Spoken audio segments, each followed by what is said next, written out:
see. All right. What's up, everybody? Steven here, the Horror Freak 85. And here's Echo about to join us right now. Hey, gotta give you a warning. If you see me jump a little, we have somebody in my area who has decided that setting fireworks off, the loud ones, is a good idea. So if you see me jump a little, it's because they've been doing it for the last almost 24 hours, and these are the real loud ones, especially in the nighttime when it lights the windows off when they're got a mile away. So if you see me jump a little, it's... Don't they know the 4th of July is over? Yeah, I'm kind of wondering that too. Craziness. My poor nerves, my mom's poor little Chihuahua's nerves. We don't like fireworks. Yeah. So I think, let's see, if the Facebook won't go live for a couple minutes or whatever, I think that's that way. So, but we're live here on YouTube, and then we'll be going live on Facebook also. So I'll say anyone who comes on Facebook, just approve the comments so we know who you are. And let's see, it looks like we got our guest here. So I'll go ahead and bring her on in. Hello. You caught me crunching on some nerds right now. Sorry. Oh, nerds is an awesome candy. I love nerds. I haven't had nerds in I don't know how long I have been a while since for I've had forever, nerds. right? Yeah. Usually about Halloween, my mom gets those variety packs of candy to give out. Oh, and they have the little but box. none of the nerds ever make it. None of the nerds make it to the kids. They mysteriously disappear. I don't know what happened to them. I wonder. The nerd bandit, huh? Yep. Apparently, there's a nerd bandit. Yep. Gotta have the nerds. The pink ones are the best. I'm sorry. Oh, totally. Let's get those nerd ropes too. Are pretty good. Oh my god, those are dangerous. I haven't had those yet. I don't think I have. You have to. You're missing out. I think I had some candy that also does a straw type thing. Oh. I don't know who does that. You mean the sour straws? Yeah, I think I've had those before. You know what you do? You bite the end of each tip off, and then you can actually put it in your soda and drink through it. Sounds like a sugar high. I got to see the most twisted and sickest video on how involving a straw. A guy takes a hot dog and he's taking the straw. He pours the hot dog out, then he puts it in his drink and uses the hot dog as a straw. Nah, that's a snack while drinking. Yay. That's different from the candy straw. That's, Coke and the sour straw is meant to be, but hot dog, Depending on what I'm drinking, I'm probably sick enough to try that. It's got to be the right drink to do it with.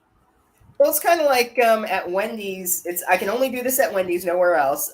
Dip their fries in the Frosty, the chocolate Frosty. That's really legendary. But I could never do that. Like, let's say Burger King, McDonald's. I don't know what it is. It just has to be Wendy's. Anywhere else, it's just it's also because the Wendy's Frosty is, it's a Frosty. It's not a shake, so it's thicker. Yeah. Plus, Wendy's makes some of the best ever. I tried one Christmas. I tried the peppermint one. Fell in love with it, and then it was cherry or strawberry, and it was like, oh my god, I'm in love. That sounds good. So good. I'm waiting for the next specialty one. I want to see if they hit 3-0. It's like, welcome everybody to the food channel. The food and candy channel. This is what you can do with the candy straws. Wendy's. I'll happily taste test. I used to be one of those. I used to be one of those. I thought it was funny to talk about food just to mess with people. I don't know why. And they would get so mad at me, going, "God damn it, you! Damn it, I'm hungry now." We're gonna go for snacks now. People are like, "Damn, I want something. What am I gonna get?" It's like, sit back, grab some popcorn. From that hot dog straw, though, I don't know if people are gonna be hungry from that. Well, actually, we had viewers, but after that, we lost. Well, if you have what I call a broken taste buds, it won't bother you, and that's what nothing really tastes good. And I'm one of them, so I have to doctor things. So I probably would enjoy it. Again, but it has to be the right drink that complements it. Interesting. I don't know what that could be, but neither do I. So how was your week, Jen? Oh, just melting over here in Los Angeles, but I'm sure you guys are melting where you are too. It's hot, hot, hot. Yeah, it's so weird. Is because I'm in Washington State, so the Pacific Northwest, Oregon, Washington, part of Canada, all the heat the South is getting, Southwest, we got. Woo! Just That's like crazy. Just like the East Coast, getting all the smoke. Yeah. Oh, I'm in Central Washington, in an area called Yakima Valley. It's like all the smoke from California, Oregon, Washington, and Canada just like converged. It was like the fog for you guys. Oh God! You remember that movie, The Mist? The Mist. Yep. I watched that movie, and a few days later, I was out and about, and we had a really bad case of the fogs. So people had to put up with non-stop myth with jokes about if anything comes out of there and gets me, I'm. It was all Stephen King's fault. Yeah, that is the most fucked up ending in any of the movies. Like, it really is. You were right there. Just one more minute. Yeah, just one more, and he's just standing there crying.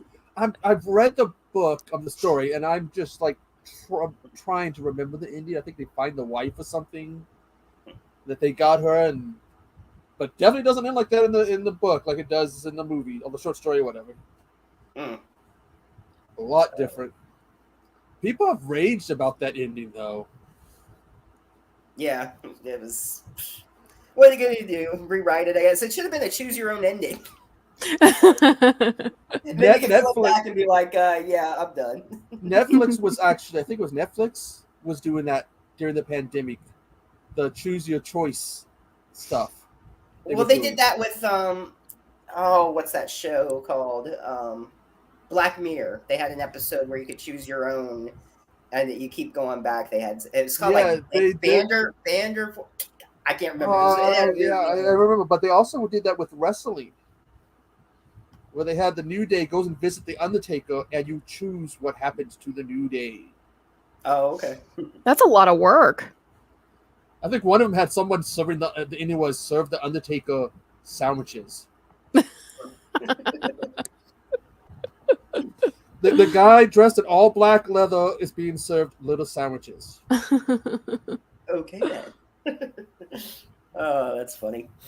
But anyway, I was going to say, Jennifer, I'm assuming you grew up loving horror. Who was your inspiration or favorite movies? Oh, my dad introduced me to horror, I think when I was real young.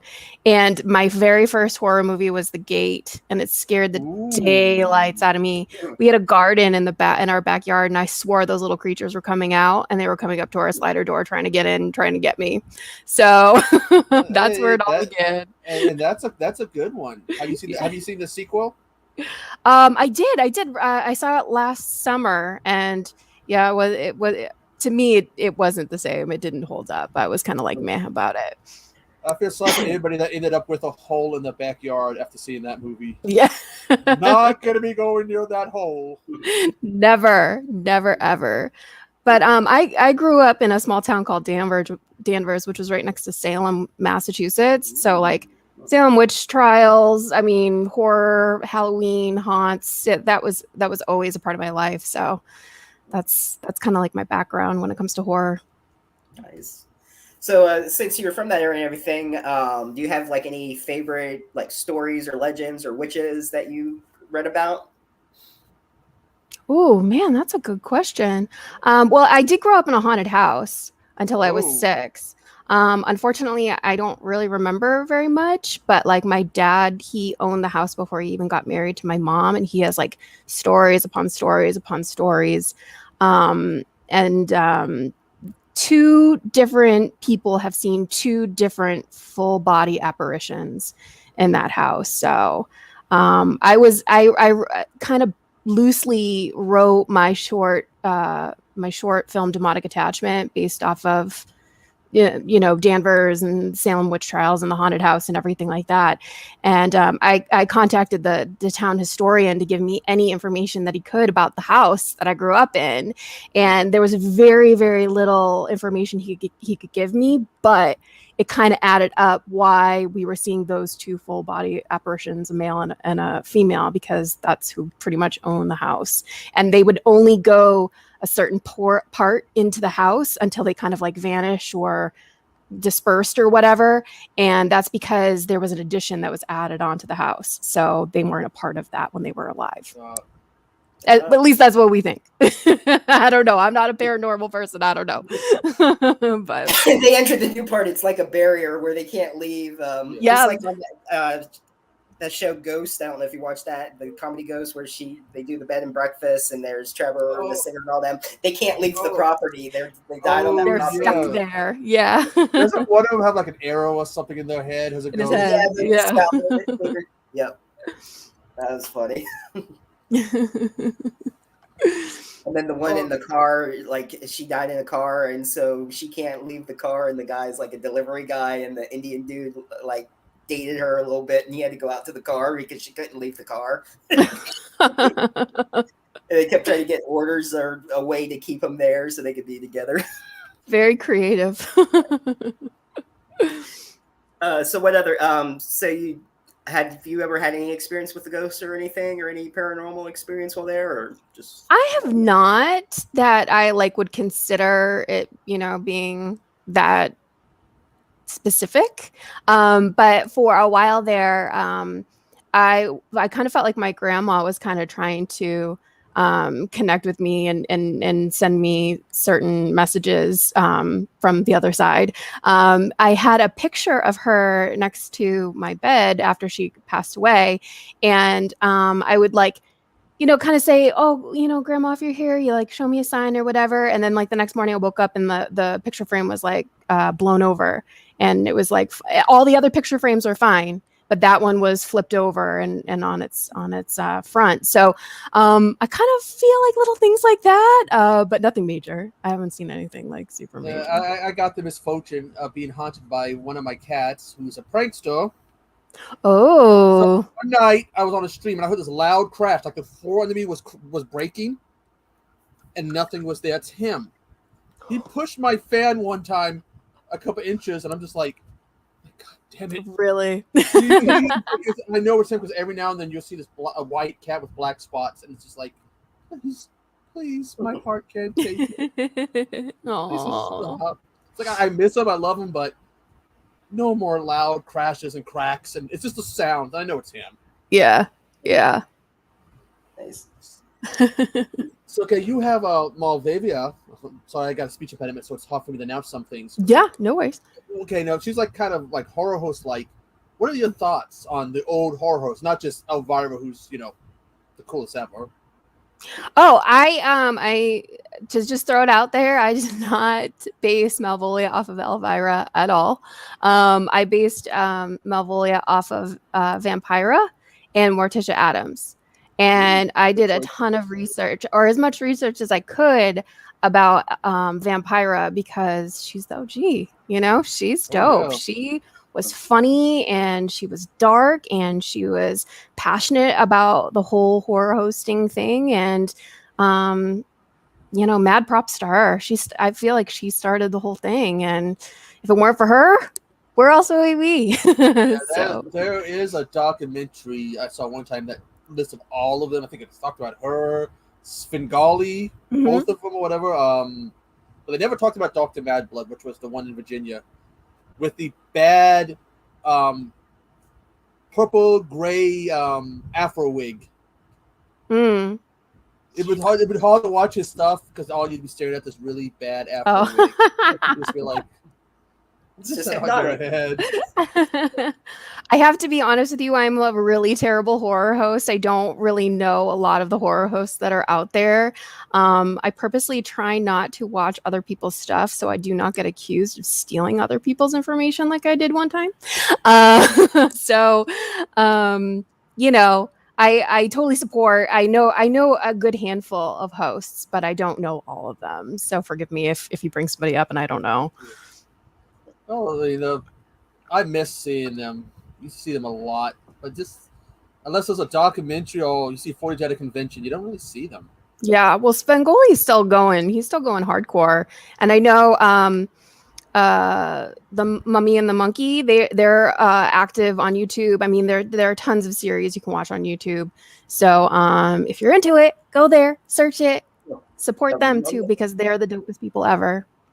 The Mummy and the Monkey. I haven't heard of them. I'll have to check them out. Oh, they're so great. They're so great. Yeah. Highly recommend. The ones who look like they're having fun are the best ones. Yes. Yeah. Agreed. Yeah. If you're not, if they look too stiff, if they look too stiff, it's just like, they're a bunch of stiffs. No pun intended, right? Well, no, right? It's like, to me, that can affect you because you're just like, I can't watch this. It's boring. But when they're having fun, it gives off like this energy. It definitely has a lot of personality too, especially if you're working alone. You know, if you don't have that personality and you really can't encompass the audience's attention, you know, people are going to get bored and they're going to change the channel. At least that's what I think. So I try to be as animated and as fun as possible. I am not doing any episodes this summer. I did do a series called Summer Scream last year, which was great. I showed a lot of indie horror feature films, which normally I just show indie horror shorts on my channel. So that was a really great series, and I had a lot of people tune in every Friday, which is awesome. But unfortunately, I'm not going to do it this year because I am so enveloped in body count. Body count is just taking my whole attention. So yeah, I watched the drunk zombie one where you got to be drunk for the zombies to leave you alone. Yes. And at the end, he looks down, alcohol free. Everybody needs to take note if an apocalypse happens. Just stay drunk. Yeah. I think I've seen people have actually done that. Well, there was a horror movie called Grabbers or something where they're in Ireland. And to keep the giant tentacle monster from killing you, you had to get grabbers. You had to get plowed. The grabbers or whatever. Grabbers. Except for the one guy who was extremely plowed and walked up to the monster. I'm gonna take a picture. And then the monster was just like so annoyed, he just swatted him away. But otherwise, it would leave you alone. Like, if you're plowed, you're okay. Just don't annoy the monster when you're plowed. Yeah. Because they will know that you're there. What can you tell us about body count that we can expect? Yeah, so Body Count is a horror anthology with 5 brand new horror stories about female villains. Whether they're good, whether they're bad, whether they are good people and they do bad things. It's basically just 5 different stories about female villains. And I play every villain in every segment. And then there's also the wraparound, which Malvolia hosts. I did a different take on a different way of doing this anthology because I did a lot of research when I decided I wanted to do Body Count. And I specifically wanted to do something else, but I didn't make enough money to do it in our Indiegogo. So I then had to think outside the box, and I was like, oh my gosh, what am I going to do? And since it's called Body Count, we just raised the body count and did a whole bunch of kills. So we had a lot of fun. It took me 342 days to complete filming. This has been a really rough journey, but I learned a whole bunch. I had COVID twice. And so I'm just thankful it's done. And I'm currently in the editing process, and we'll be releasing a Finishing Funds campaign in the next week or so. So here we go. I've been watching. Steven says, yeah. I like the second one where you had like those trailers at the beginning. Yes. Which reminded me of those Grindhouse movies that Quentin Tarantino and them did some years back with the trailers. It reminded me of that.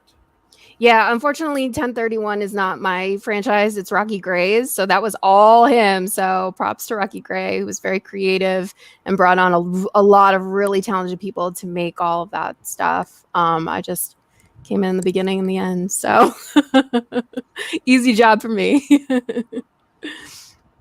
One of the funniest lines in those trailers is that one with the kids fighting the ghost, and all of a sudden you hear the one boy, "Swamp what is it? Swamp Witch has boobs. I had to back replay that again. It's like, whoa, wait a minute, what? Oh, that's funny. Kind of a switch on Monster Squad there. Instead of Wolfman's got nards. Yeah. Oh yeah.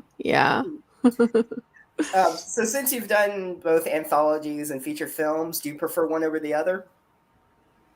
No, I don't. I like all of it. I love any opportunity that I get to act, whether it's being an actress or being Malvolia. I love doing all of it. I really don't care what it is. If somebody wants to hire me, yes, please let me create, let me do something and not have to edit it or write it or produce it. Oh my gosh, I'm so game.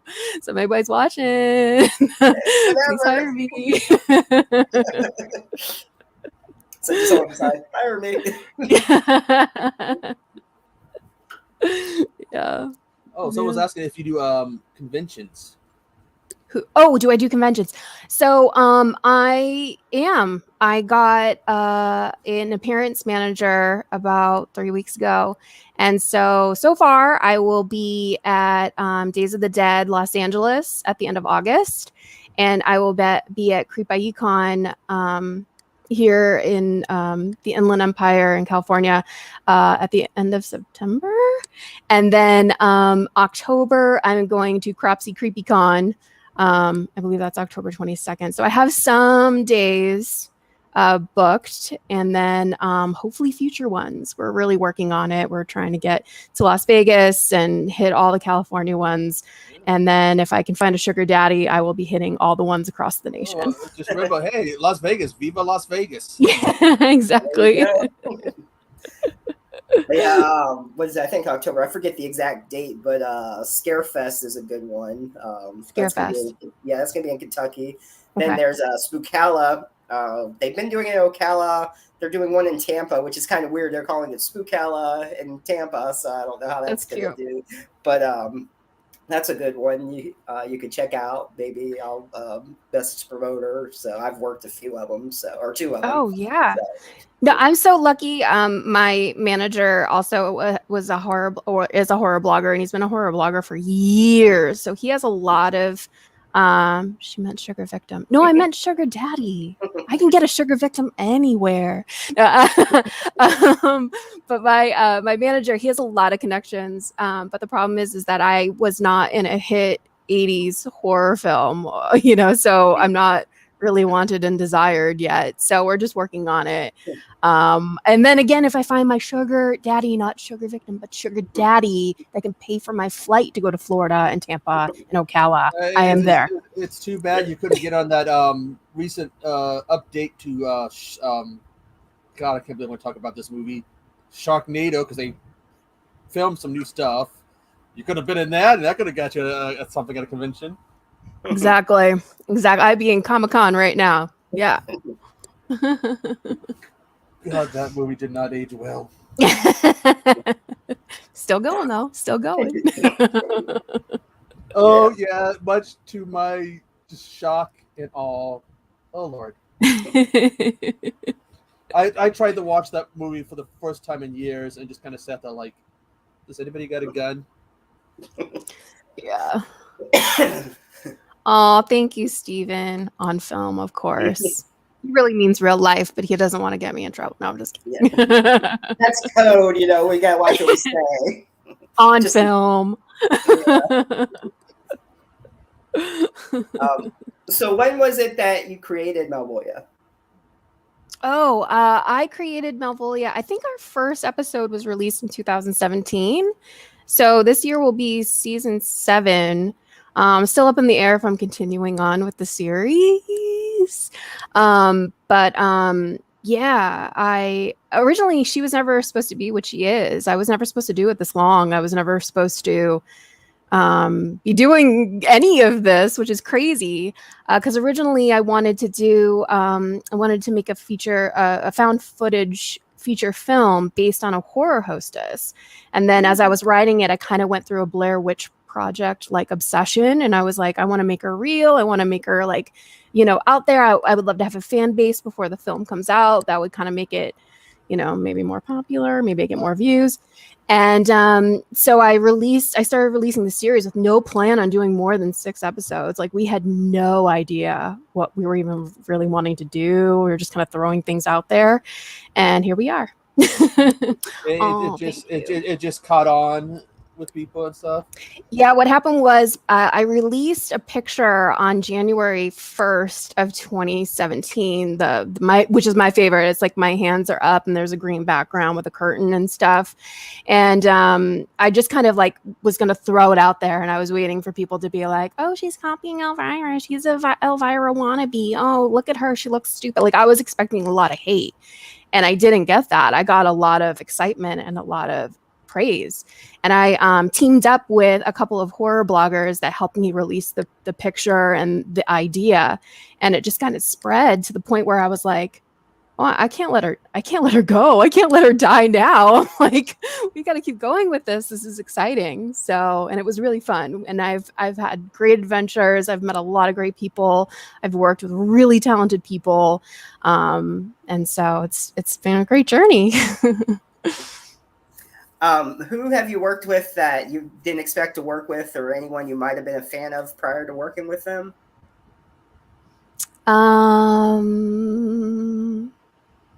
Well, I will say I was at Son of Monster Palooza probably like 2018 or something, and I was walking around with who's the guy who's my manager now, and John Cassier stopped me, and he was like, wow, I love your dress. And I was like, oh my god, the Crypt Keeper just said he loves my dress. Oh my god, this is a sign.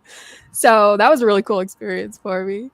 And I also got to work with Robert Mukes. I had worked on a project with him, and he was really cool, really down to earth, really approachable.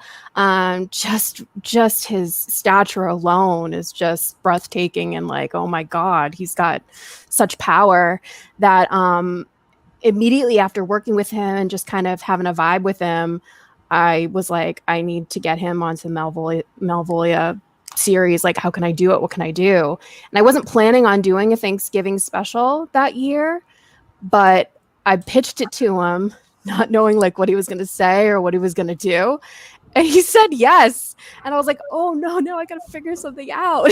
So you're like, yes, okay. Okay, here we go. All right, sounds good. So that was a really great experience. I'm still kind of up in the air about season 7 for Malvolia on YouTube.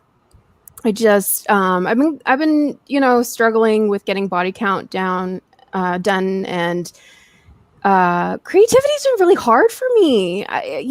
Having all of your attention and your just everything into one project, it's really hard to have a side project. I mean, I did it last year, and I don't think that season 6 was very successful. So that's why I'm kind of iffy about season 7. Will I probably do something for it? Yes, I probably will. I just don't know what. I am meeting with a writer-director next week to maybe talk about a Halloween special or doing a certain special for season 7. So there are things in the works, and we're still talking about it. I guess I just need to stop being a negative Nelly and just go with it. That name does sound familiar, though. She was a Horros in Kansas City.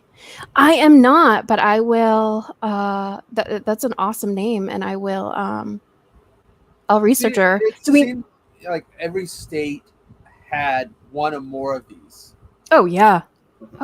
Except for Washington State, I don't think we had one. I think we just had weird people turning in videos to the local cable access.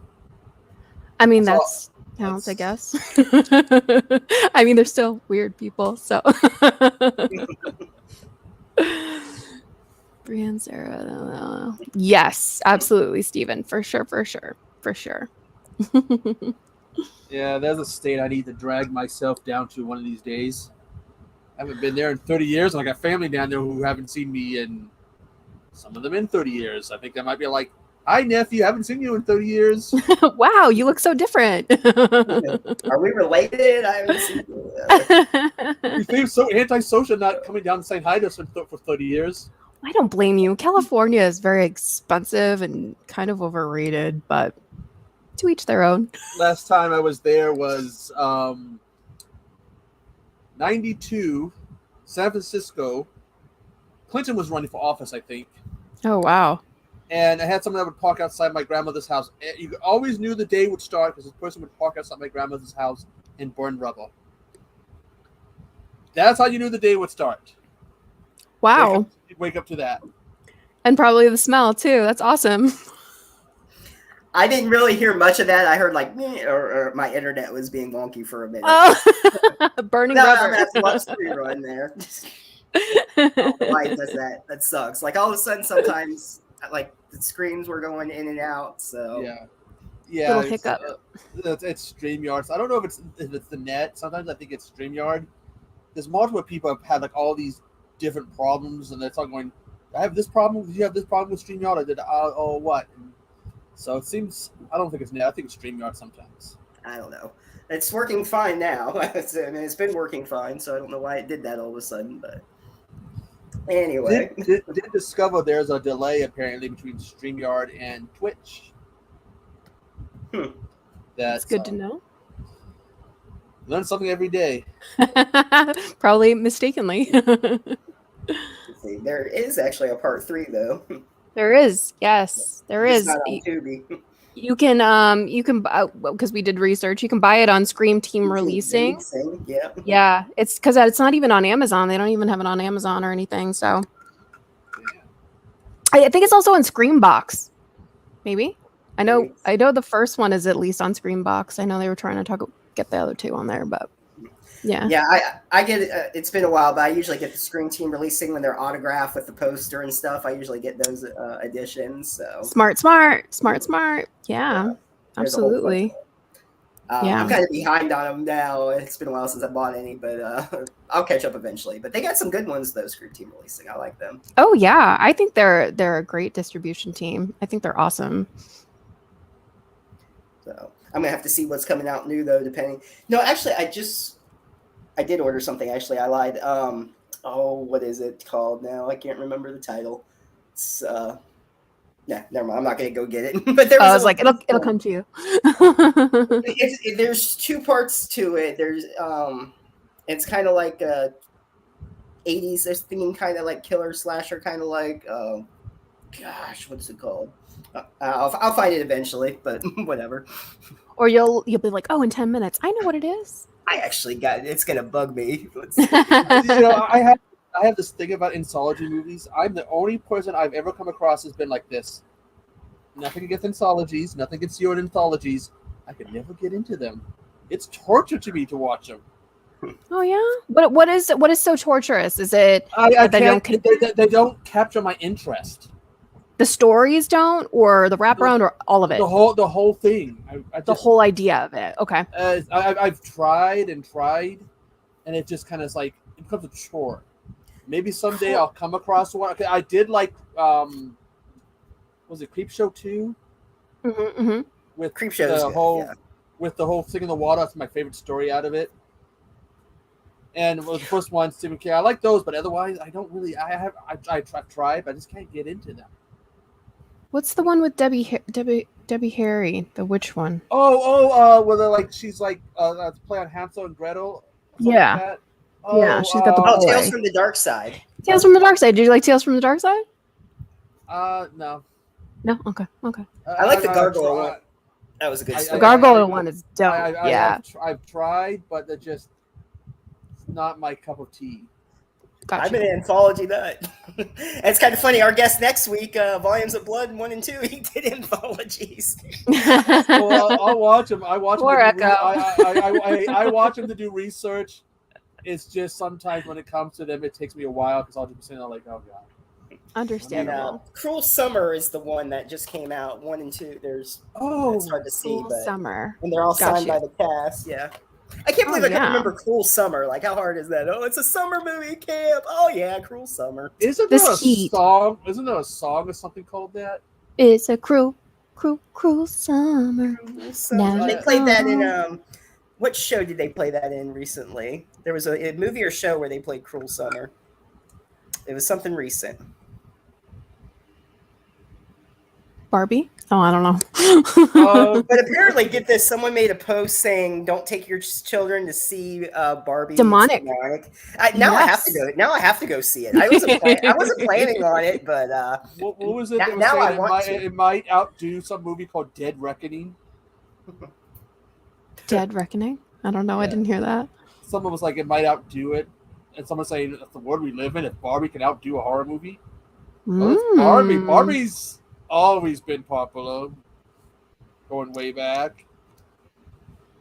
Hopefully, the 50s. A horror Barbie movie. Ooh, don't give them any ideas. I think someone was posting something about a Charlie Brown one. Charlie Brown horror. If that's in public domain, it depends what it is. If it's in public domain, then, but I don't think Barbie is though, so I don't think you could do like a Barbie horror movie. Well, you can always kind of like change names around. So it's not Barbie, it's Brenda. The Brenda doll. The Brenda doll. Just give it Barbie is Barbara. No, not related at all. Yes. Cocaine, meth gator and cocaine cougar and whatever other one is no relation to cocaine bear. No. Oh, girl. Ooh, Haunted by Horror. You on your stuff. I like it. 1964 horror anthology. I'll have to look that up. Yeah. J horror, it can be either really kind of out there, like Tokyo Gore Police, or there's some other titles like big, you know what, zombie killers. But then some of them are like, I've never seen the original Grudge. You haven't? It's called. No, I've only seen the American one. Just like with Pulse. I've only seen Pulse, but they can be interesting, kind of creepy like and stuff. Oh my god, I love J horror. I just relish in it. There's so much on Tubi you can just go dive into. There is a really awesome found footage J horror movie that I obviously cannot remember the title right now, but I highly recommend it. It's like just go through the horror section on Tubi. Have you ever seen one called Sick Nurses? Sick Nurses, no. Okay, you've seen Sleepaway Camp, the original. Yeah. That ending. Yeah. Well, they don't have it anywhere. You get to see some woman who actually got, genitalia, but it definitely has a twist ending that would kind of like get you like, wait a minute, what? Oh. That person wasn't a woman? Oh. It was like really ladyboy? They got surgery. His character got surgery. Oh. So and they don't let you know until towards the end. You're just like, oh. Didn't see that coming. They really push the limits. The Japanese go with whatever, nothing's over the top. Shock. Oh yeah. I'm sure you've seen Audition, right? Oh yeah. Audition. You feel like you're going one way, and then you're like, oh wait, okay, nope, all right, got it. But he deserved it. So.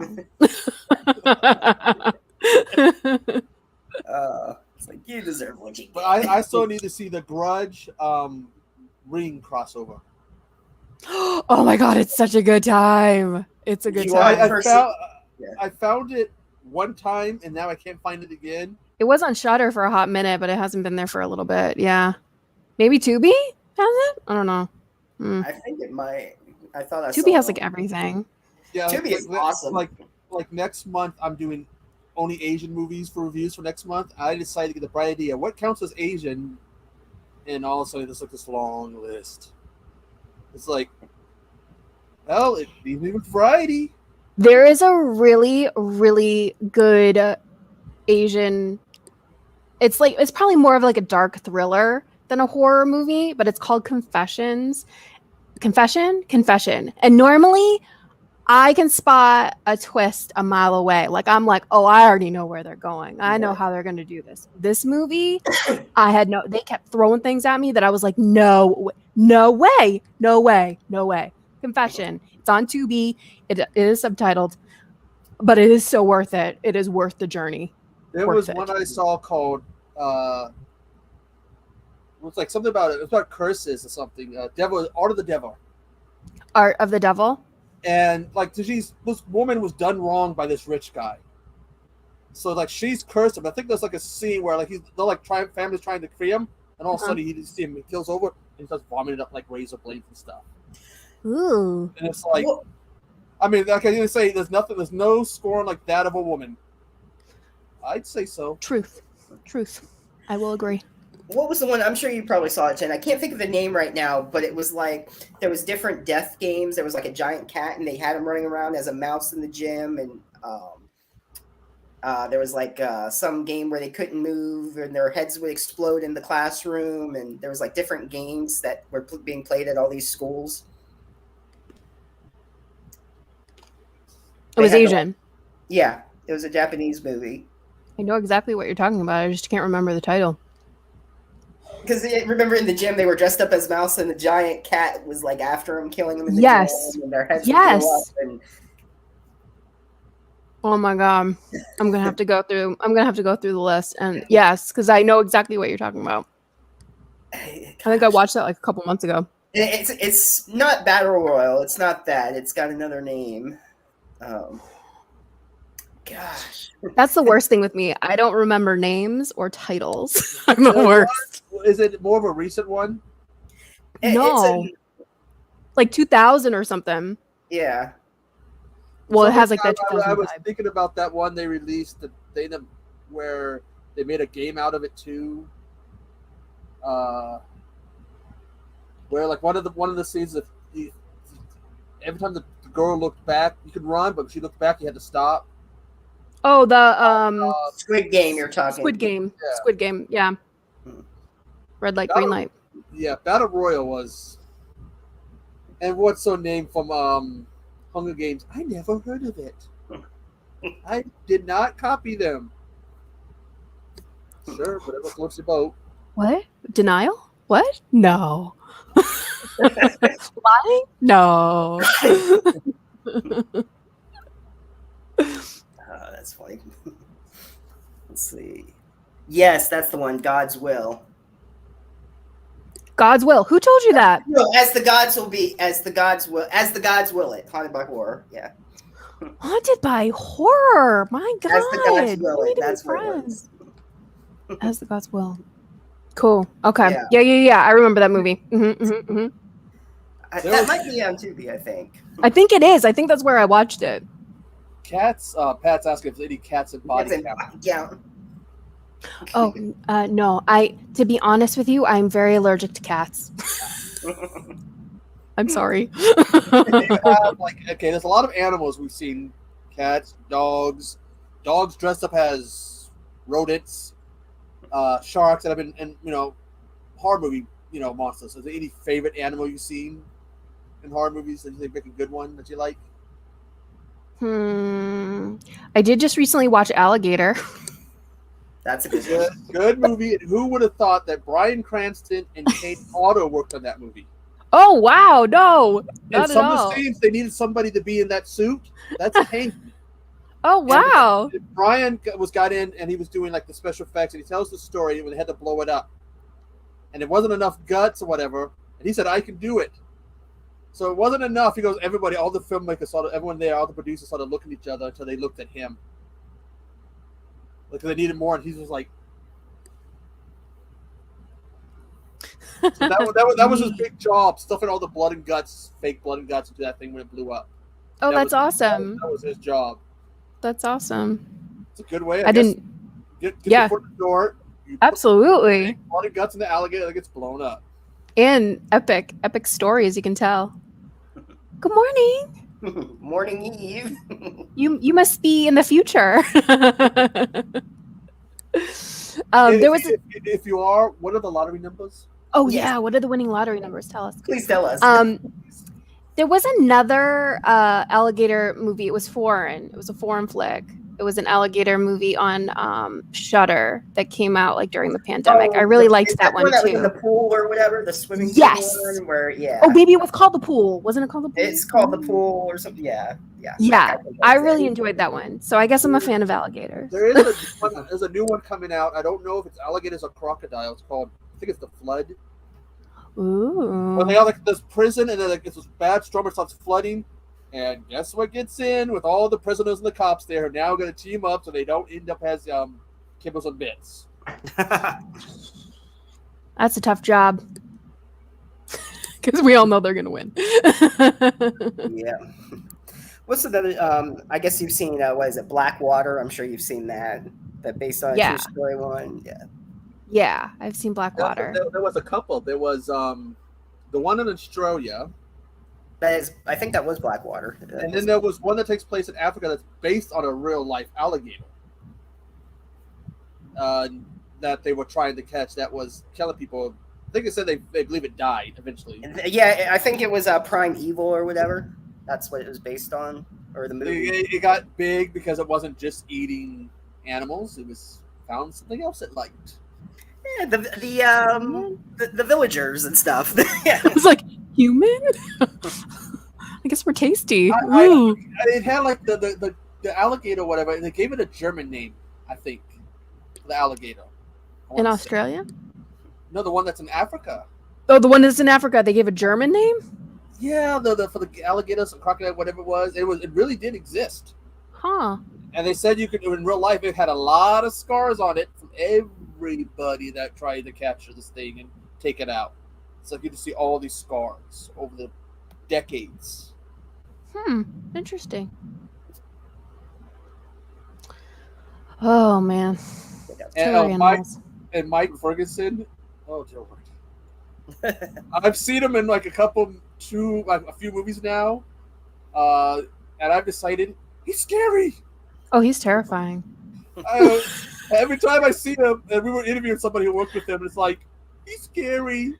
I'm like, he's scary. Look at him. Big tattoo stuff. Like, oh. Yeah. Don't mess with them. I'm trying to think. Have you worked with Mike? I have, yeah. Okay. Yeah. Handful of times, yeah. So don't mess with him. No, he's very nice. He's a very nice guy. I'm sure, but every time I see him, he's got the tattoos. He looks, pretty big. Oh yeah, he's solid. He's solid. So yeah, he looks scary. Yeah. No, it's so funny too. Like you see people that are kind of like that with the appearances and like all tatted up and everything like that, and you think, oh my god, they're gonna be so scary and mean, and then they become like the nicest people ever, and you're like, oh okay, I got this, cool. I remember now. I asked you if you worked with him. He was in Amityville Karen. He was the band guy or the guy in the band that was enjoying certain people there. That was so weird. Yes.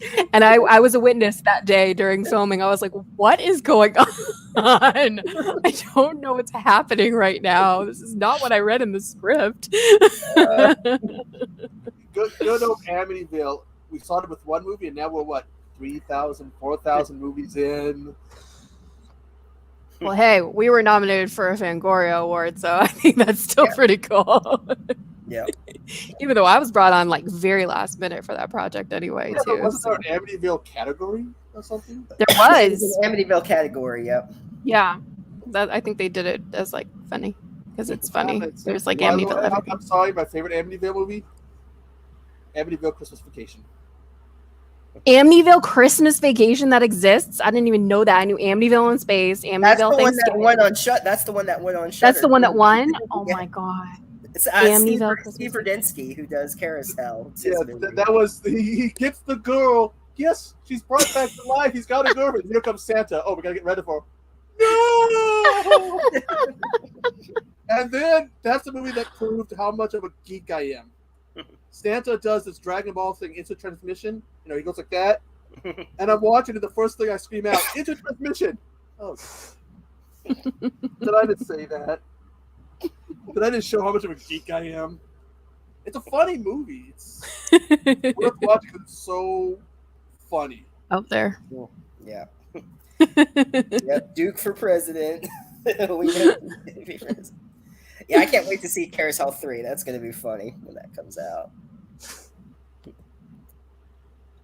There was so in movies you've been killed. Do you have a favorite death and a way that you may have died that haven't yet that you want to be killed?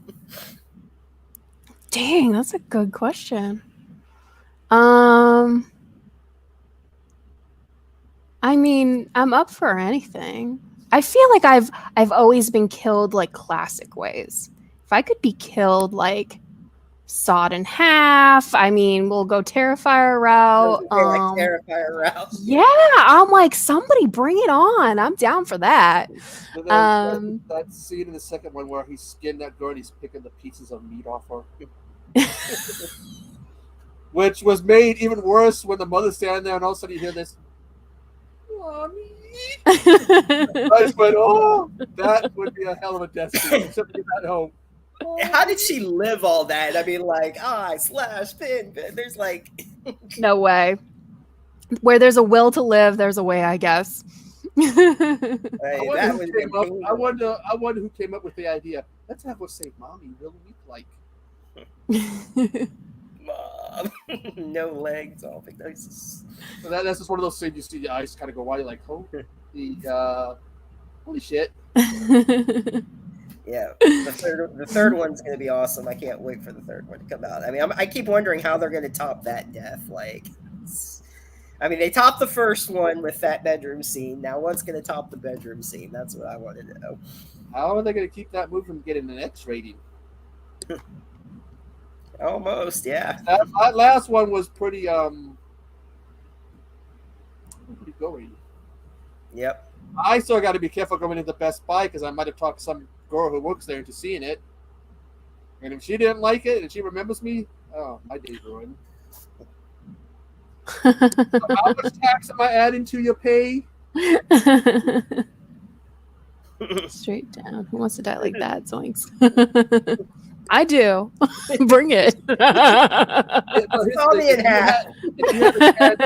you had a chance to be killed off in one of the more classic ways, like you have Twitch of the Death Nerve, that scene that Friday the 13th copied, which is better in Twitch of the Death Nerve, the whole people having sex and spear, something like that, in a classic way. If they would really recreate one of those classic scenes with you, which one would it be?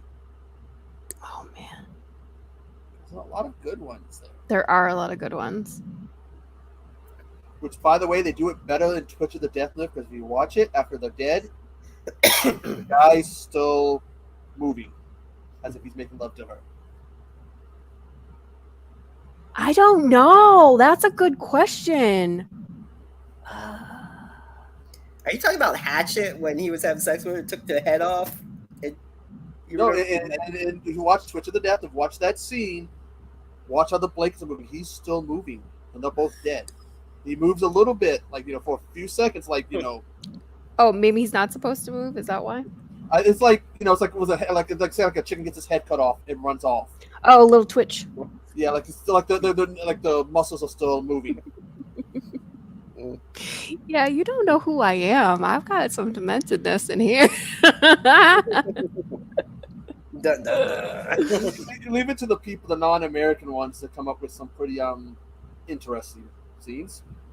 Oh my god, right? God, I'm still trying to answer your question. I may have to come back to that one because I don't know. Next time I come on the show, I'll have a better answer for that. Which scene I would want to redo.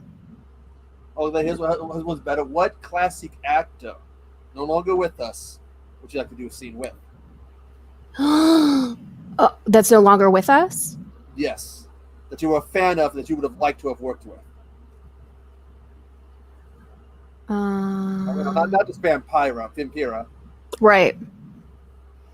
I mean, William Hurt was on my vision board. He passed, right? He passed. He's not. Is he still alive? Did I just kill him? You killed him. You jinxed him. No, he did. Yeah, he did. Okay. Well, I always wanted to. I always thought William Hurt was really cool. Really cool. He's watching the show right now. Right?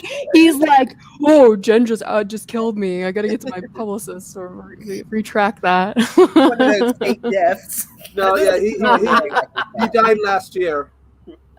Okay, I'm safe. William Hurt. I've never been so happy that someone actually died. I know, because at first I was like, "Oh gosh, who? Robert De Niro? No, he's not. He's still alive. I can't say him." I mean, I would totally. I mean, even though he's not passed on, but like Robert De Niro, Al Pacino. Like, I'm old. I like the old school guys, the real true method actors. I'm all about the methodness. I love it. Jack Nicholson. Yep. Jack Nicholson. I would die. That scene from Wolf, when they're at the urinals and he just turns and urinates on the guy. They just go for it. Let's see. Oh, Hellgate. He did a horror film called Hellgate. William Hurt. Yes. Because he says Hellgate, and I remember there was a book of the same name, probably not linked. Hellgate. Just like every time someone says body count, I think of Ice-T's band. I know. I get that a lot. Or it can have nothing to do with them, and I'm hearing body count BC. I know everybody was like that. Or I also get, wait, did you take that from TikTok and you want to know how many people have had sex with people? And I was like, no. Body count of like who's dead. Yeah, you can probably come up with ideas for a movie from TikTok. The I mean, look at that boat challenge. Oh god, boat challenge. Which is actually killed people. Boats and hoes. Get on a boat. Get the boat going real fast. Real fast. I want to be a boat. Jump off the boat when it's going fast. Oh, is that what that kid did? That got lost at sea? Did he do that? No. They no, that was something else. Snapping the backs and the necks, whatever. And if they don't die instantly, they drown. Oh hell! What is wrong with people? See, I don't spend a lot of time on TikTok because I'd be like, "Oh, let's jump off some boats, guys. Let's do it." You can literally make a movie just off the TikTok challenge. Isn't that another Jackass movie? Yeah. I think the horror there was when he had one guy had to go home and explain to his parents after they saw the movie about the Hot Wheel in his in the condom up his butt. That was a horror. I have to explain that to his parents. Oh man. Oh, I have an answer. I would love to do Slender Man all over again. I would love to redo Slender Man because I thought Slender Man was terrible. They could have done so much with that movie. I would redo the whole movie of Slender Man. Oh yeah, I mean that character started off as a contest and then boy it exploded. Yeah. It really did. There was a lot you could do with that.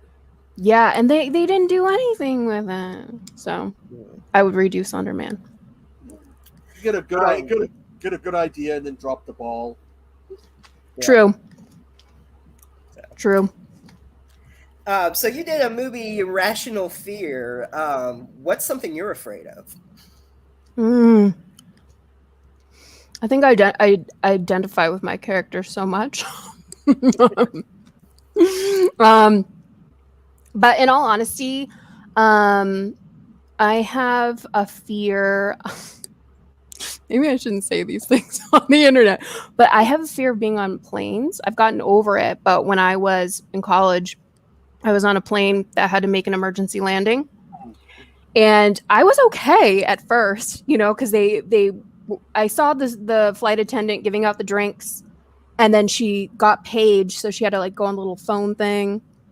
And then immediately she started collecting the drinks. And then the pilot came on and he was like, "Hey, everybody, so we have a little issue in the cockpit. We got some lights that came on, and we're going to have to turn around, go back to the airport and make an emergency landing."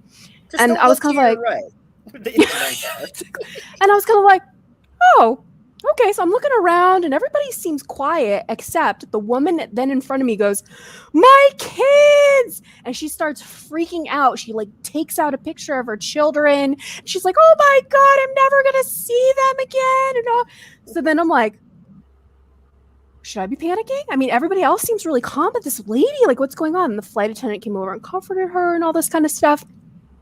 But I started to get really nervous. And so then the flight attendant saw that I was getting a little nervous because this woman's freaking out. And she's like, "Honey, it's okay. It's okay. It's okay. We're going to be okay. I have to go sit down now." And I was like, okay. And the guy that was sitting next to me, I wish I knew his name. I wish I was still in contact with him today. I thought he was like fabulous. He just turned to me. He goes, you know, if this plane were going down, we'd be down already. We're fine. We'd be down. To get me on a plane, you have to Mr. Teamy drug me to get me on. Oh God! I have an older brother who has, when we were kids, he decided to keep telling me about planes crashing over and over again. So now I don't like planes. It's pretty. I'm sure he did it because he thought it was funny. Yeah. But once you get that idea in your head, you're like, oh my God, there's something on the wing. Oh my God, we're going down. You know, like that little turbulence. You're like, oh my God, we're gonna die. There's a gremlin on the wing. Yes, glad you got my joke. Yes, I've seen the original bit and the one in the movie. They did it. Yes, William Shatner. Yeah, which was the creature was definitely interesting, much better looking. It's not some guy with a little pug nose and a wig. Yeah, he was like a fuzzy jacket, sweater. Yeah, yeah.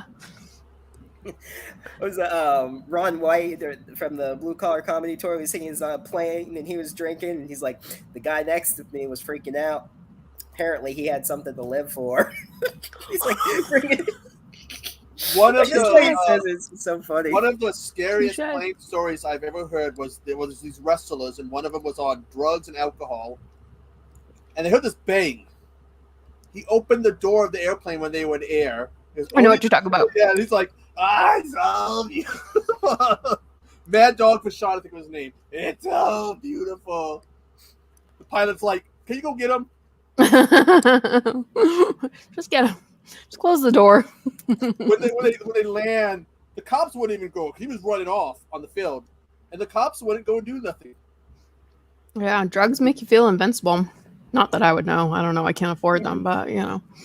Whatever it was. You've heard, you've heard. I've heard. I've seen. But I like the part that said he was throwing all his clothes and gear out of the plane. And some guy goes, it was some farmer was trying to figure out why there was underwear and wrestling boots in his field the next day.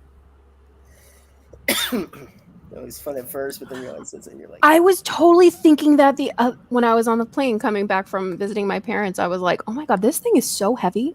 How are we floating?" And we are up above the clouds, and then I was like, "Maybe this is a dream. Are we all dreaming?" But no. I used to live near the one of the Ford factories in Renton. Mm-hmm. On a nice, warm, sunny day, because it was right by Lake Washington. They would open these big doors. And there was a park that was right across from it, and you could sit in the park and watch them build these massive planes. Wow. Coolest thing ever to sit there, because there was a hamburger joint and a seafood joint in the park. So you could pick your food and sit there and watch them build these massive things. Yeah. That's got to be incredible because they're crazy inventions. They can fly. Yeah. Yeah, when I went to Miami, which should have been like a 45-minute flight from Orlando to Miami, it was maybe about 3.5 hours, because when we were almost there, but there was a storm, and they have to fly above the storm. Yeah. So we're above the airport, and we're just going in circles for like hours, just waiting for the storm to go down. And I'm like, oh my gosh, like, because it wasn't very big, and plus there's like other planes, so they had to stay in a flight circular pattern, which is kind of like a pattern, It's pattern. It's pattern. Yeah. The rain was splattering. So yeah, but hey, you're a poet. You don't even know it. Oh, but I surely show it. Oh, I think even boats. I think even for some storms, boats got to do the same thing or something similar. They got to go out away, but I can't remember what boats do. They have to do something. They stay on land. They don't go out. Yeah, no sailboats. Hell no sailboats will go out. But to add to the flying in Florida, my parents live in Naples, so I have to fly into Fort Myers. And one time I was trying to go back to LA, and they canceled my flight because the plane that people came in on and landed perfectly fine was hit by lightning while they were up in the air, and therefore they couldn't use the plane again. I've heard of lightning going near planes. I've heard of lightning going near planes, but not hitting them. Yes, they can, and it happened at least one time. I can imagine having one go near a plane, you'd be freaking out. But to be on one when it gets hit, and everybody looked fine when they were coming off, and nobody's freaking out. Nobody's yelling, "My kids, my kid!" Like nothing. No Don King hairdos. No, yeah, they didn't look fried at all.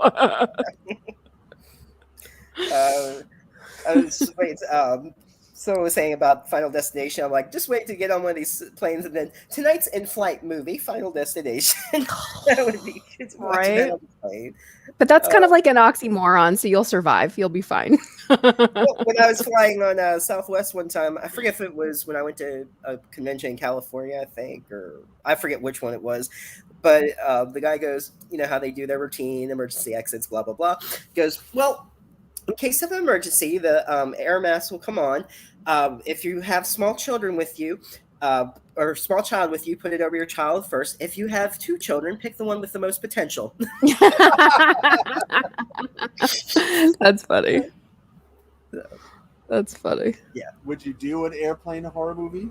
Hell yeah, I would. Hell yeah. Keep the plane on the ground, no flying in the air. That's the best part about filming on an airplane. It does not go in the air. it's just a model airplane, basically. That's all you gotta do. I would do like any horror, to be honest. I don't know. Some body horror I might not do, but like the Human Centipede, I don't know. Yeah, you can always do a remake of Flight of the Living Dead. That's true. Which, That's by the true. way, it has one of the best movie intro songs ever.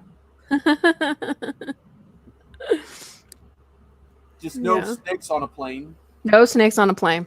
Tired of those motherfucking snakes. You would need someone to recreate. I think, but didn't you do a snake movie recently? I didn't get a chance to watch it, but big freaking snake in it. Or maybe not. I think they renamed it to that. I think it was renamed to that. Oh, it's not the original name. Oh, it's not the original name. Okay. No, it's not the original name. I think they renamed it to that, Big Freaking Snake or something. Yeah, I did do one, and spoiler alert, he gets me. But yeah, I did do a snake movie.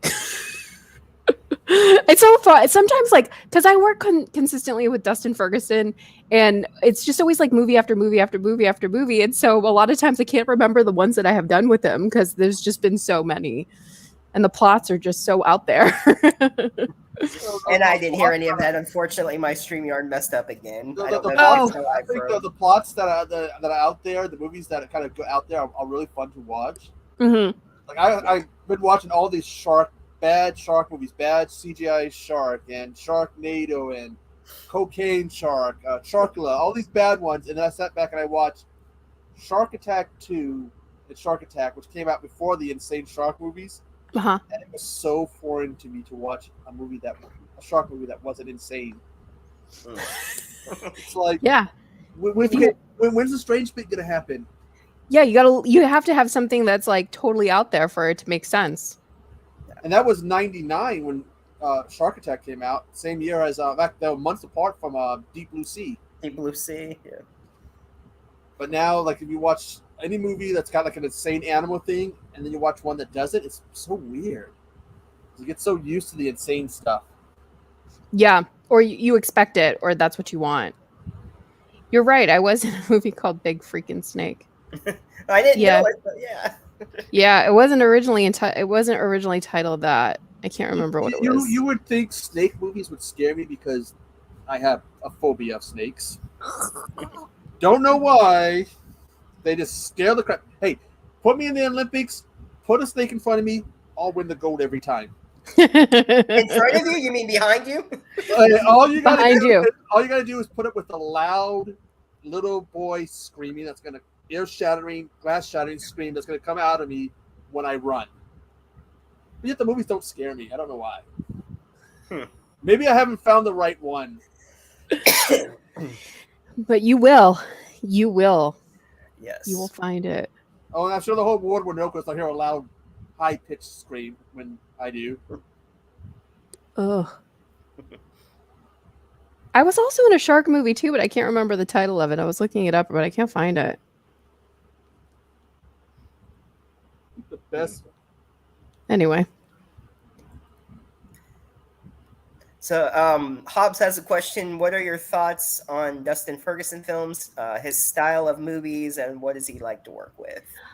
So, I have mad respect for Dustin, and I know that. Oh, I was in a movie called Arachnado. No, that's Spider. That's a Spider. I don't know what the shark one was. Never mind. I have mad respect for Dustin, and I'm gonna tell you all why, because I know a lot of people have a lot of thoughts and a lot of feelings, and that's cool. By the way, it's Shark Bites. Shark Bites. No, it wasn't Shark Bites. It was something else. Well, when I put your name up on Google, there's all these movies. Yeah, came up called Shark Bites. The Shark Bites was it was actually a pilot for Disney that was pitched to Disney that they didn't take, but it was like that was a children's show. I was a part of it that was pitched, but I think I know he's very controversial. I know a lot of people have a lot of feelings about his work and stuff like that, but to make a movie is really hard. It's to make a movie is really, really hard, and to follow your dreams is really hard. Following your dreams, you have to have insane courage, because not only are you putting yourself out there, but you're putting your work, you're putting what you like out there that 50% of the population isn't going to like anyway.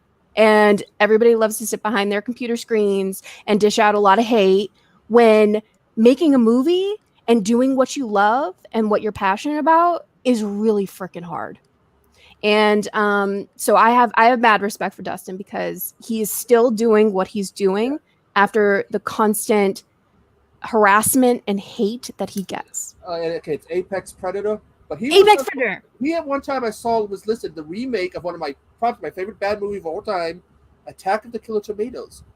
Yeah, because I'm curious where that stands. Yeah, I think it got I think it got ditched. Like I don't think they're gonna be able to finish it. I think that he was supposed to go on. Something happened with the pandemic. Something happened and then that it got canned. That's a shame, because that's such a cool movie to begin with. Yeah. I kept seeing it listed for him, so I was like, okay, when is something gonna happen with it? Yeah. I know that they actually the special effects artist also made the tomatoes. She made some versions of the tomatoes already. They had gone that far, but I think because of the pandemic it got canned, unfortunately. I think that movie would be a hard thing to do, because that movie's got it's a bad movie, yes. It's a cool bad movie, but it's got such a legacy that I would have to put more pressure on him to try to honor that legacy. Agreed. And like, he's so passionate about certain movies that he really respects and loves. So he just is very excited. He's like a kid in a candy store, and he can't wait to do it, you know? And so a lot of times, you know, for Dustin too, when no one has believed in me and no one has given me an opportunity or a chance, he has.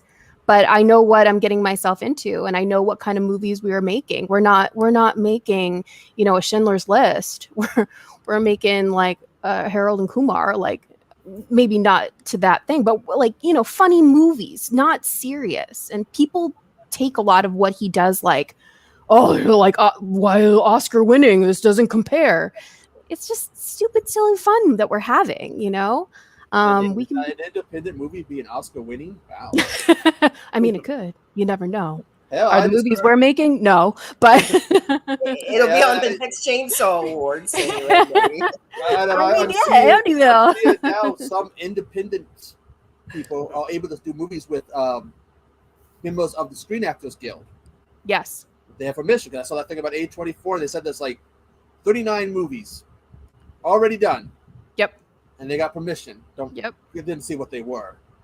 Well, A24 agreed to all the stipulations. I'm a SAG-AFTRA member, so A24 agreed to all of the stipulations and things that SAG wanted. So they're like, okay, you can continue on making your movies, but everybody else, no, you can't, because you have to abide. I still would have wished he could have done Kill Tomatoes just as long as he left that damn song out. He probably couldn't get the rights, so probably, I don't know, who knows. But it would have been interesting, because that movie is so bad it's good. And that's what a lot of movies are, you know? They're so bad they're good. They're so bad they're such a good time, you know? You can not think about your problems for an hour.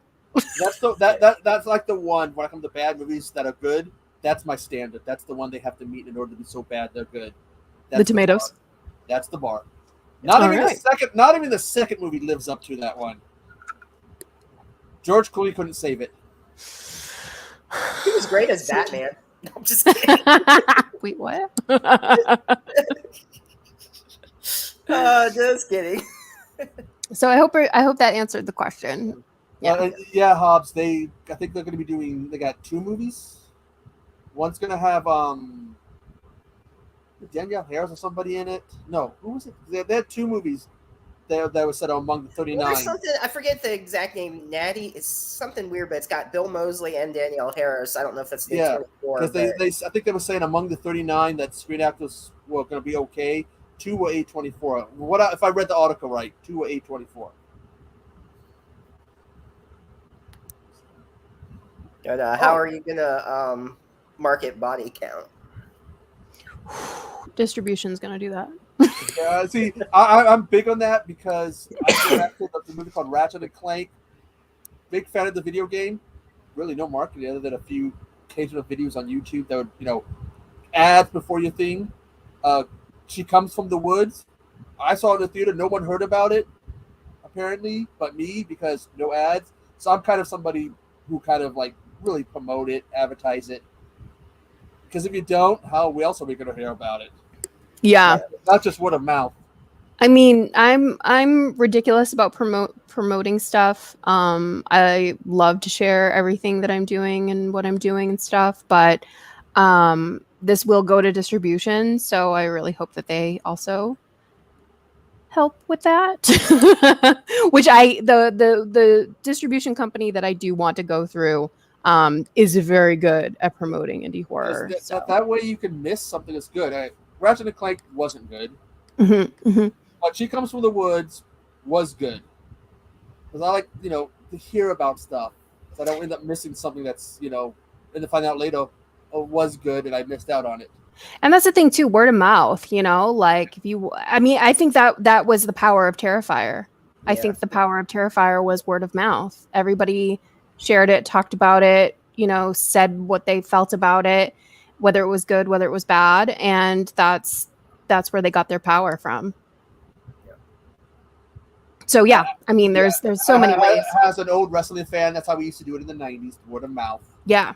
Oh yeah. And social media is very, very to me, social powerful. Media is a tool that should be used. You could really, because right now we got, Facebook, Twitter, Instagram, this new one, Threads. Oh yeah. So to me, like, use them. Yeah. And they're free. You don't have to pay for anything. So yeah, absolutely. So except for Threads, it's still mobile only. Oh, okay.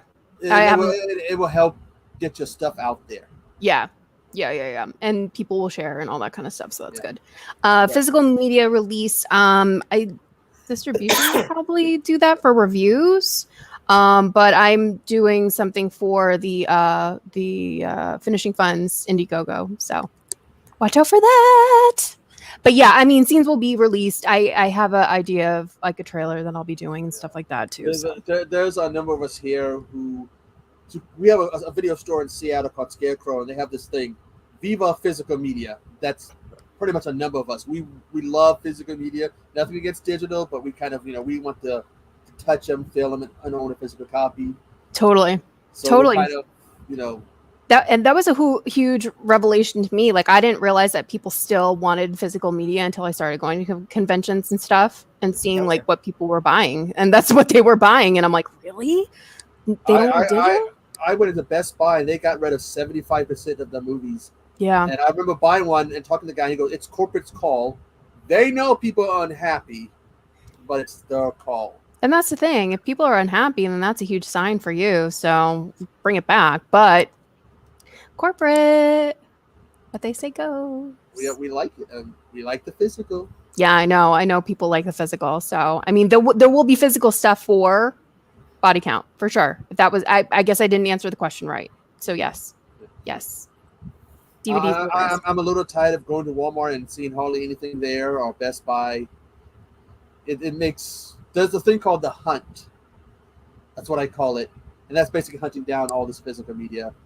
It would be easier if it was more available out in the wild, and we don't got to spend tons of money to order it online. Yeah, I thought I work at Walmart in electronics, and I thought there would be multiple copies of Scream 6. There was only 2 Blu-rays and 4 DVDs. Like, really? That's all you're sending in for Scream? Like, wow. Well, I have my feelings about Scream, but I'm not the biggest fan of it. But I'm not the biggest fan of it because I had a friend, when he had his first girlfriend, he would drag all of us to the first 2 Scream movies, make out with her the whole time, and then have the audacity to ask us, what do you think of the movie? What happened? Oh. He did this. He did this even with Austin Powers. He stopped because I think I was giving him that I'm going to kick your ass look. He's a super multitasker, making out and watching the movie at the same time. Wow. What do you think about this? It's just like, he dragged me to Austin Powers. Wow. God, I hated that movie. I'm impressed. He had some mojo with him, I guess. Give him my number, right? Right. Watch a movie and that's, I don't know. What was it? Remember Species when she kissed the guy and the tongue went right through his head? Yeah.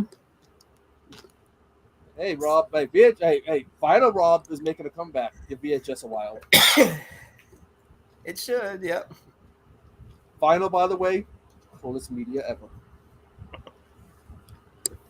First time I played a record in years, I put the needle down on that record. I heard that sound of the needle hitting the vinyl. I had a smile on my face you could not remove. Brings back good memories. Yeah. I was like, yeah, baby. Talking about Austin Powers.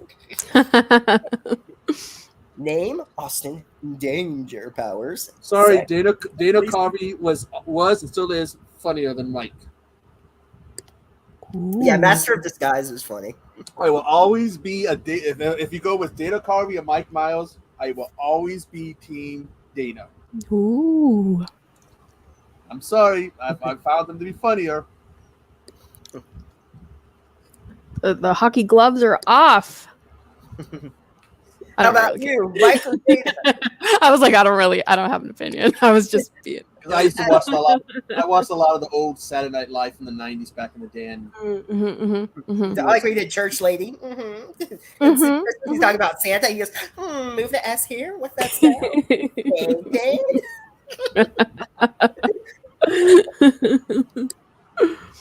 sound? Those were good Saturday Night Live. I haven't watched Saturday Night Live in so long. I don't even know who's on it anymore. It's not really as funny as it used to be. Well. Same. I've seen clips here and there. Aw. Thanks, Steven. Okay. Thank you. And then if you see Tommy Geek, I don't know where Tommy is. I haven't seen her on Facebook at all. I don't know what's going on. So I hope she's doing all right. I hope everything is going well. But if I do, I'll let her know. Look, I saw the movie Grave of the Living Dead. It's when you did. That was what I used to come across a lot. Yeah. And then I stopped coming across it until like when he was telling me we're going to interview you. That was like the first time in a long time I came across it on Tubi. But it was like probably the one out of all the ones that are on Tubi of yours. That was the one I came across a lot. Whether it was physical or digital, I was always coming across it. But now it's like. I think I'm only in it for like a split second too, which is so funny. Like I'm never known as Lilith ever. Rational Fear, people always know Rational Fear, Amityville Karen, Malvolia. Yeah, but never Amityville Hex at all, or no, no. I call it the Amityville family, so you're part of the Amityville family. I also did Amityville in the Hood with Dustin. I have that too. God, everybody is doing Amityville. Well, I think we're gonna run out of ideas eventually. I think Amityville got into the public domain, so everybody went wild for it. You know. So like I think they're gonna run out of it. They did Amityville Death Toilet. I also have Amityville. I'm a part of Amityville Apartments. That's coming out. That was supposed to come out in July, so I think they pushed it to the fall. That's also another horror anthology. Now, okay. Yeah, Amityville Apartments. Gotta watch out. It's gonna be Amityville Easter next time. Oh, okay. Sooner or later, I know it's gonna happen. We're gonna run out of ideas, and that's because to me, it's like there's a barrel of ideas, and just as you think that hitting the bottom, something else comes in. What else could come in? I know it's like I have some ideas. One of them involves an adult toy. Yeah, there is an Amityville vibrator. I haven't seen Stop it yet. it. There is an Amityville Stop vibrator. it. Where is this? I don't know. Is I haven't seen it. In the house? They're gonna run out of ideas sooner or later, and I'm afraid that then that's when they're gonna. When they start to run out of ideas, that's when we're gonna really see the messed up stuff. Well, now they need to do an Amityville condom next, I guess. You know, I mean, well, they had killer condoms.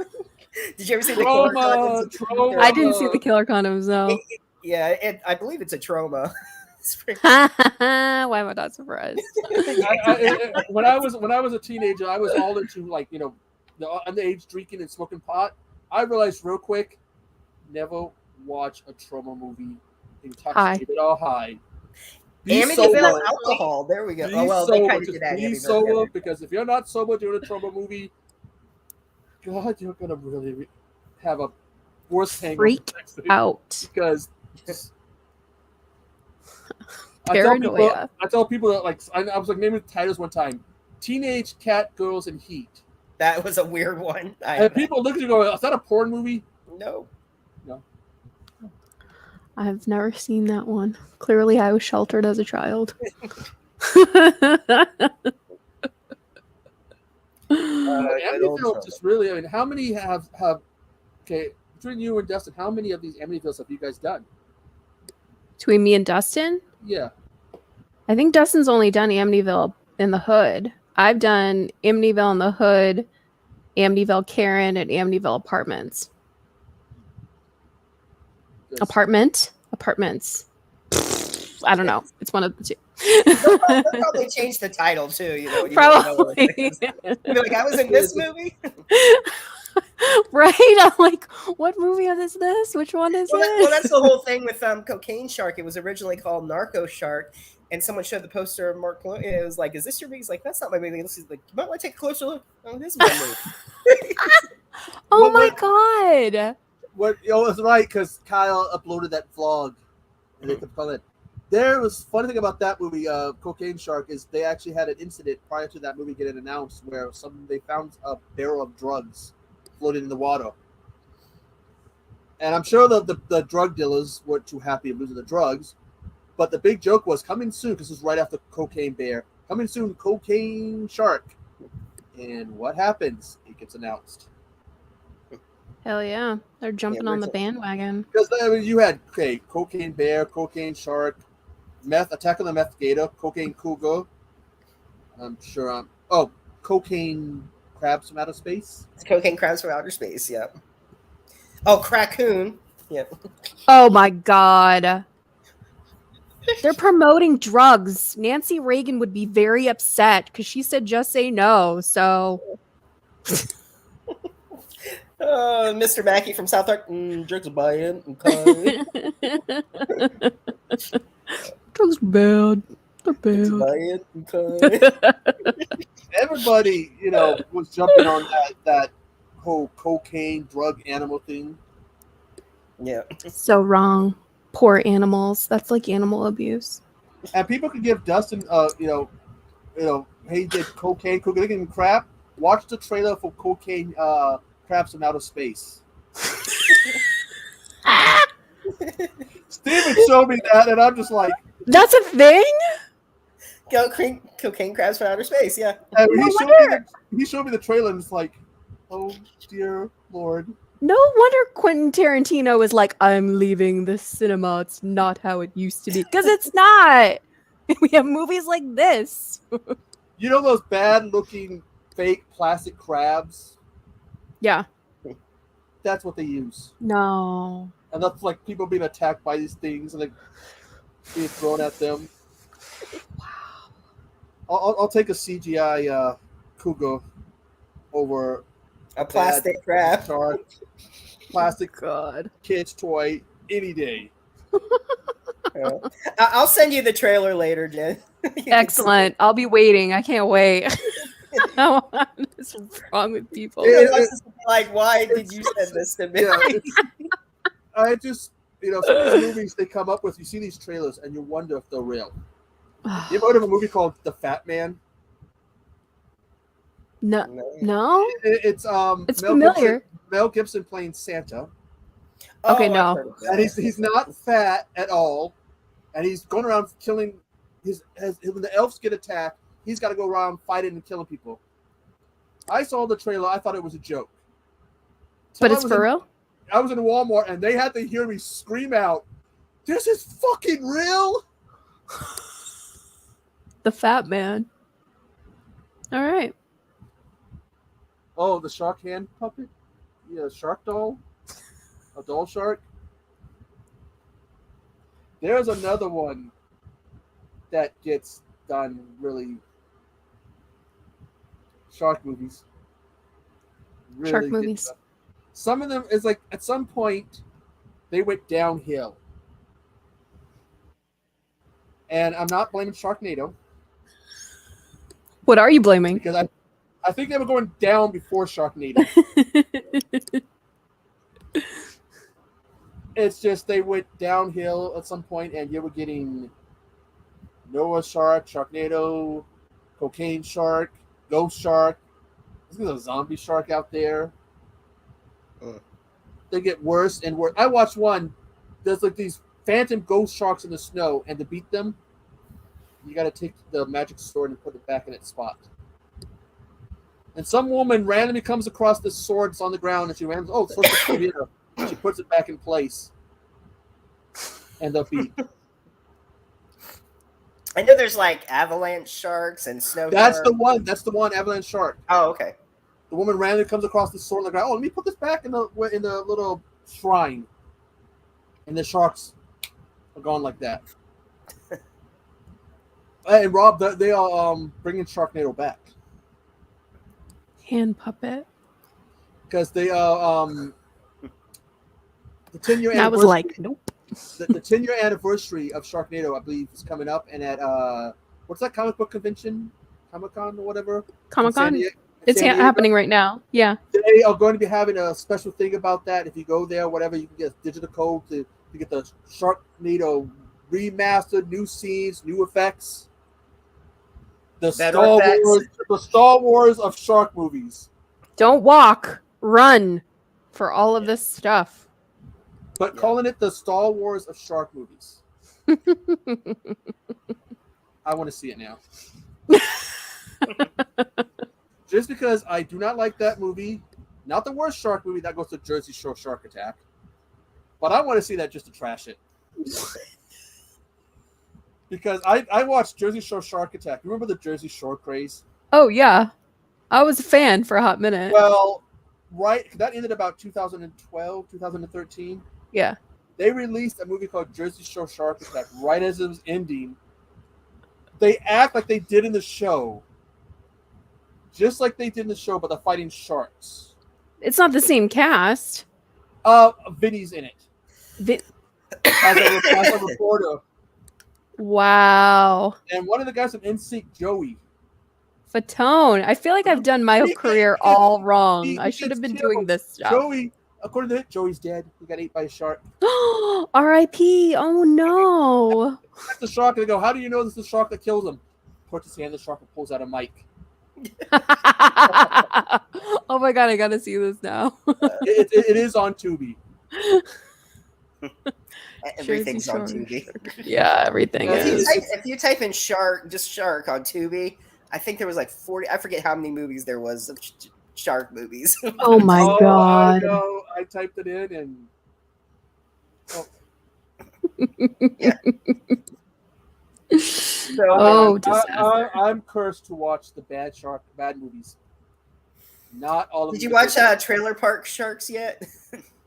with Mr. Belding. Isn't it Dennis? Whatever his last name is. By the way, he needs to play a villain more often. I think he passed away, didn't he? Who? Oh, you're gonna jinx somebody else? I'm sorry, Mr. Belding, if you're still alive. No, because I don't know if he died or not. I'm gonna have to look him up. I don't know. Watch him still be alive. He's so dark and Bad evil. karma. And he's so dark and evil in that movie. Mr. Belding, are you still alive? And look, let's see if I can say her name. Lilu Jokovic is in it. Who? Lilo. Milo? Jokovic. Lilo. Oh, Lilo. The niece. I'm like, Milo? It's her niece. It's Milo's niece. Oh. Oh. But she doesn't get top. She doesn't get top billing. He's still alive. I thought he was still alive. I'm so sorry, Dennis Haskins. Please forgive me. I'm so sorry. It's his big movie where he plays the villain that goes in the theater, and now we might never get it because you jinxed him. And just so you know, also Feeney is still alive too. No. Really? Yep. For sure? Or should I double check? He just celebrated, I think, his 96th birthday. Oh, damn. Yeah. Still kicking it. He was Oh my at, God, like, I'm the he was worst. like at a 90s convention or whatever. They did the Boy Meets World, and Eric was like, Mr. Feeney! He said it one time. The guy from This Is Your Price of Right, he's turning, is it 99 or 100 this year? Is he still alive? I thought Bob Barker already passed. Yeah, he's still alive. He's still alive. He's just retired. Unless he's telling you to spay your animal. Screeches. Okay, yeah, I knew that. Yeah. I knew that. Oh God. Yeah. I'm sorry. Oh, there we go. Wow. We need a Jen from the Horror Block music video. Who? What? Steven was saying. Hey, New Kids on the Block are back. Oh yeah, they've been rocking it.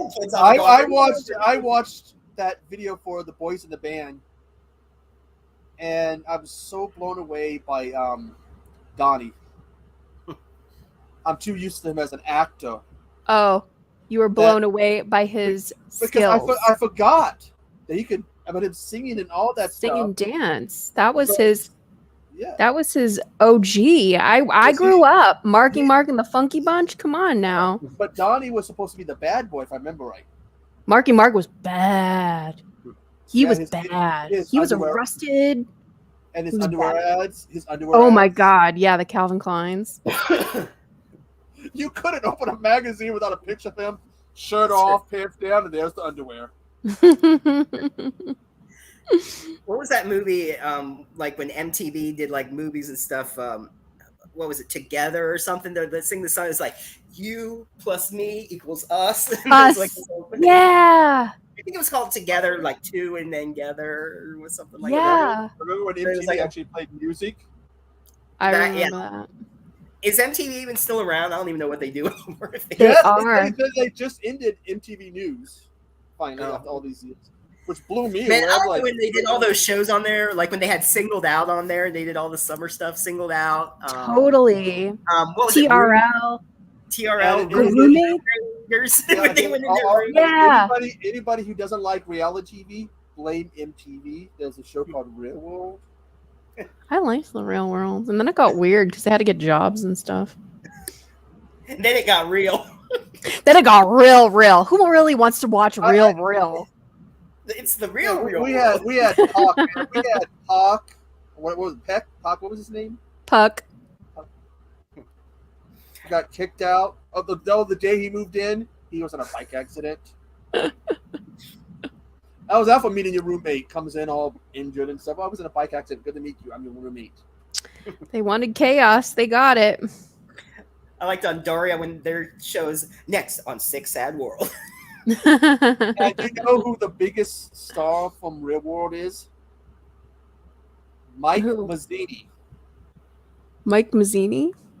He became a big-time pro wrestler. Oh, wasn't he on Challenge? Oh, no, yeah, you're right. He was Real World. They did a crossover. They did Real World versus Road whatever. Road that was. Rules. And they did that.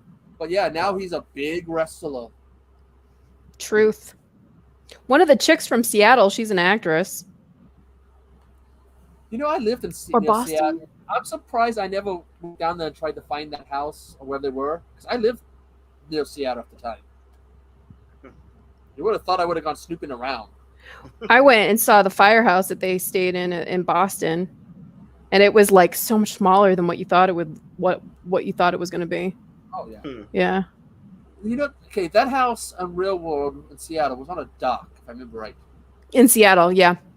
One of the docks, there was an incident with one of the docks collapsing. Oh. There was a water well, a wall, whatever, barrier, and they had to try, when they were trying to fix it, the dock collapsed. I don't know if it was near the house or not. There was somebody apparently on it when a worker, because they were working on it in the water. Yikes. Yikes. That sounds like a horror movie right there. I'm surprised that it does. I'm surprised no one's done anything with the Seattle Underground City, because that's a horror movie right there. You ever heard that story? No. Seattle burnt down. Over a century ago, the city of Seattle burnt to the ground, pretty much. And they built what's underneath? They built above the old Seattle. Huh? And there's still buildings underground. Huh? And you can go take a tour and see these old buildings. Huh? Can't y'all sink in? If you don't have like stable ground underneath you, can't you sink in? I'm sure they've done some stuff. When we had that earthquake 20 years ago in Seattle, over 20 years ago in Seattle, they closed the tours down because they were worried. Seattle's got tunnels and all this stuff under there. They got boats under the street. Boats? They were tearing up, doing some road work, and they found the remains of a boat. Stop it. So Seattle's got Underworld. Yeah, Seattle got some. Apparently, it's got some secrets. Someone can make a horror movie just off, as far Seattle. As so below, as far as above, or whatever, like that movie is, as like in Paris. Below, yeah. Yeah. Could do. Seattle above as below. It's the sequel. They have metro tunnels and stuff that run under there for the buses, and so big skyscrapers above it. So they must be stable ground. Wow. Scary. You may sink in. That's scary. Well, but this whole country is gonna bleed into water anyway. Water's gonna take over anyway. So probably you could take Seattle, but leave Scarecrow video until I go there. Got you. Imagine two floors, library size of nothing but movies to buy. Might be able to rent, but buy. Tom, what's his name? Saget? Not Saget. The actor was just there the other day, walking around, showing all the stuff they have, and it's like, heaven. I almost said Bob Saget, but I know he's not Bob Saget. They're like, nope, not from. Now he is. He's dead. He's dead. You're not jinxing anybody else. You only he died in Florida. You only jinx the people that you don't like, Like, I don't care if I like Mr. Belding. I'm sorry, I didn't mean it. But it is that big role where he plays the dark bad guy like he did in Trailer Park Shark. So everyone can see how good. Well, I'll bring him onto Malvolia and he can be mean. There we go. I mean, if you haven't seen Trailer Park Shark, I think watch it just for him. Yeah. Because he is good as a villain. Yeah. I was surprised. I'm like, damn, Belding. Like, you didn't expect that. Yeah. He did a really good job. Axe to pieces. Yeah. So anything else besides body count coming up, or that's your main focus pretty much right now? Yeah, that's my baby. Nurturing it right now. And you've been working making it grow. For 300, what was it, 340 what days? 342 from when we started filming to when we ended. Now, mind you, like, I think we had like 7 days of shooting, but it took me that long to finish it because I will never do this again. I will. Oh, thank you, thank you so much, Destination Station. I will sub back. I had large casts, and getting a whole bunch of people together that you cannot pay on one day is very difficult. So I do not recommend having a big cast when you have no budget. And we had flooding happen on one of our shoot days, so we had that crazy rainstorm and flooding and stuff. So there in California. Yeah, back in February. So California was getting hit with system after system after system. Yeah. So we had to push a shoot day. I had COVID twice. One of my directors had COVID. I mean, it was just a huge learning experience. Just a huge learning experience. So yeah, I can't wait till it's out. Make that 342 days worth it. Yes, it will be. I promise. Well, you don't like anthologies, so. Well, I'll try. I'm a lot of times when Steven goes, "Okay, we're interviewing somebody," and I gotta go look them up. It's like, oh god, anthologies. I like anthologies. I can't help it. It's on Tubi, so I have to. Any dislike I have for Tubi for anthologies, because I have to. I have to do research. Yes. So unfortunately, I'm gonna have to watch anthologies because it's part of the research. And that's the horror way of life nowadays. So. Does have a page for you, Jen. Has a Doll Killer List 3 listed. I think Doll Killer 3 is out. I think it's on Tubi. It is on Tubi. Yeah. I have it up here because you got 1031, Book of Creatures, Irrational Fear, Amityville Karen, The Dark Web Tapes, 1031 Part 2, Jack Hunter's Paranormal Tapes 2, Amityville in the Hood, Tapes 5. They only have the 2 Paranormal tapes. Grave of the Living Dead, Killer Doll 3, and Zombie 8. Yeah, it's not called Zombie 8 anymore. That's what they have it on Tubi. They have it as Zombie 8 on Tubi? Yeah. Oh, it got renamed something else. I was wondering because Zombie, it's without the E. There's actually, when you look them up, there is multiple, because it all started with the original Zombie series. Yeah. Different countries, there's multiple movies that have that thrown on there. So I wonder if that's one of the ones that... It's part of it.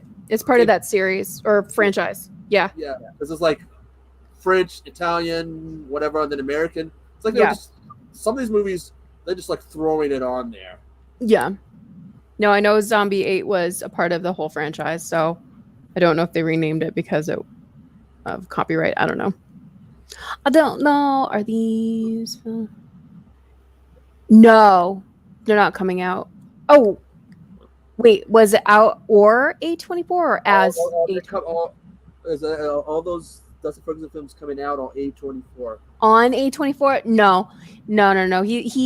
He's individual. He distributes individually unless he does. Forget the distribution company he uses. But he does a lot of.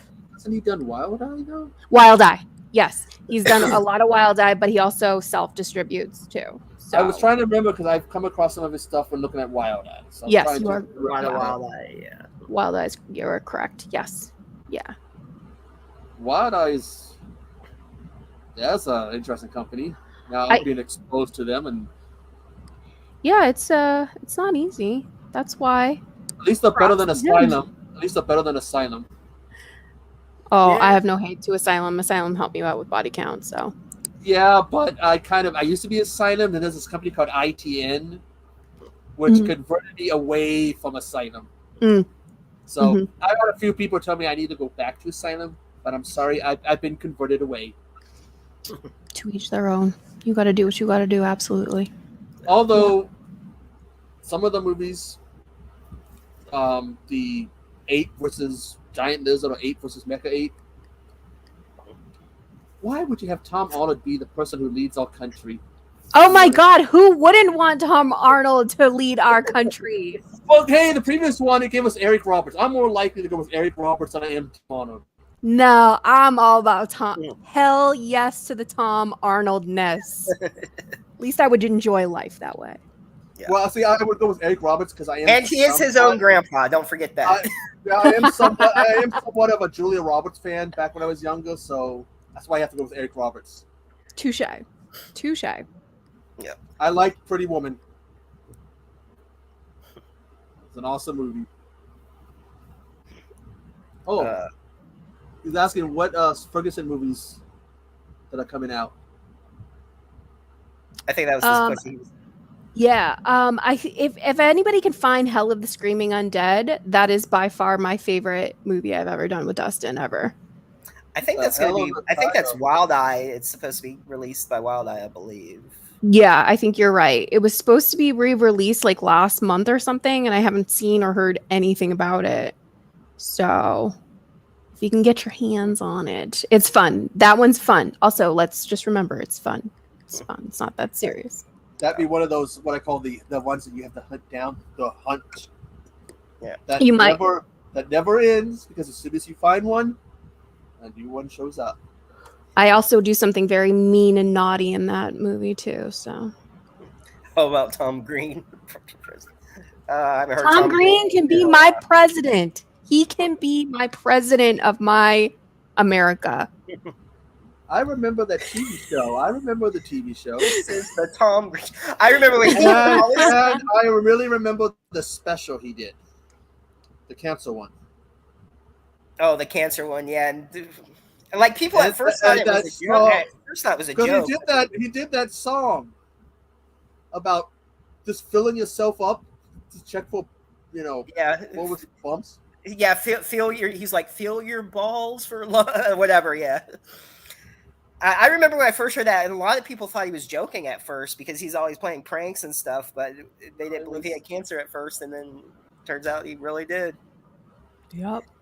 He used to mess with his parents all the time, and I remember he painted their car, and he called it the Slutmobile, and they were so pissed off at him. He was kind of like Jackass before Jackass. Oh, what Bam did to his mom and dad with that alligator. Oh, gosh. He got her to really. She's like, she never cusses, but she saw the alligator. You hear this? Oh fuck! Or how about the statue that was like peeing in the yard and stuff? Somebody had posted a video of a statue that actually has a water of a woman, and they built it over a waterfall with her legs spread. So it's like, I go, who does this? Then I remember. I've come across some art that actually had people going. When I lived near Seattle, we had a statue someone did of a woman, about 2 feet tall, spread legs open, in detail. One was one specific part in detail.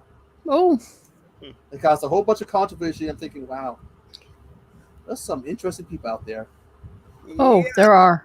Artist-wise, I've never heard the guy's story, the person's story as to why the whole. I'm sure there was some kind of whole purpose about that, because everyone was too busy complaining about it. So would you ever want to do a reality show, and what type of reality show would you want to do?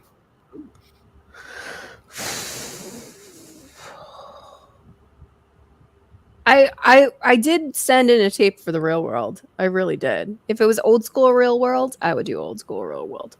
I'm like obsessed with watching like Love Island and all that kind of stuff, but I would never be on them. No way in hell. First of all, I'm too old. Second of all, no way in hell is everybody going to be making out with like 8,000 guys on TV. No. So. Well, I'm sure if they offered someone enough money, they probably would. They probably, but they don't, so. I've been hearing about this one, like MILF Island or something. What was it? Oh, MILF Manor? Oh, my God. They go there with their mothers, and the mothers are making out with their friends and stuff. Yeah, it's all these mothers and their sons, and it's so disgusting and twisted. It's like, but it's kind of sad. I was watching that one clip. They had the kids had to guess what was the mother, which they had a pile of underwear. They had to go, which one's your mother's? That's gross. Why would you know your mom's underwear? I don't want to know my mom's underwear. No, sick. I thought Fear Factor was bad. Ooh, no, I definitely would not do that either. No. I would never do Fear Factor. No Big Brother. No. Mm-mm. What's that? Survival? Survivor. Hell no. I hate the outdoors. I hate dirt. I don't hate dirt, but I just don't like dirtness. Well, they have that one they're doing with the William Shatner thinks the host of, where they're like isolated. It's like, and they have to have no like electrical devices, like they're isolated, like they're on another planet. Oh, the Mars thing? Yeah. Something I like haven't watched that. where you're like isolated and like no communication outside, just the people within the bubble. Huh. I mean, that would be hard, though, I would think. That's gross AF. Yes, it is. It is gross AF. I wish it was still on Elevator with the Soska twins. That was good. That would be fun. Yeah. Like a horror reality show would be really fun. Well, they have done that before, though.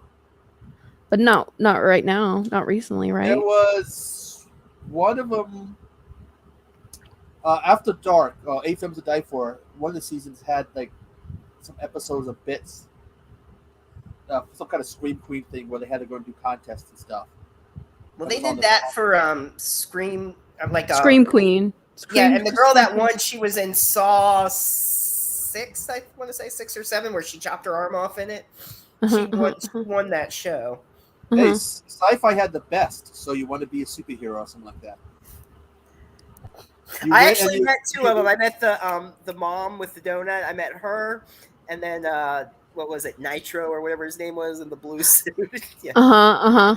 They were at one or two of them actually ended up in movies. Well, one of them ended up a YouTuber.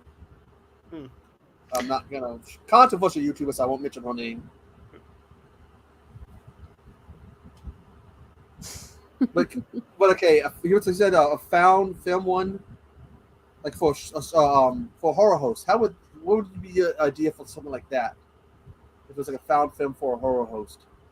Oh, I can't tell you my premise. I think because it was already done. I think the idea I had somebody else also had, and they just filmed it recently. But it was basically like a a horror host where they had a super fan, and the super fan was obsessed and showed up and did a lot of killing and stuff. I'm one of those. I'm kind of iffy on horror films, and I'm a found films, but for a physical reason. If the camera's too busy, kind of jumping all over the place. Oh yeah, I have that bad physical reaction. Yeah. I liked Wreck. I love the Wreck movies. The first two, take the second one. But if the camera's too busy bouncing around, I was just like, That was me trying to watch Cloverfield in the theater. Yeah, that was a little jumpy for sure. Yeah.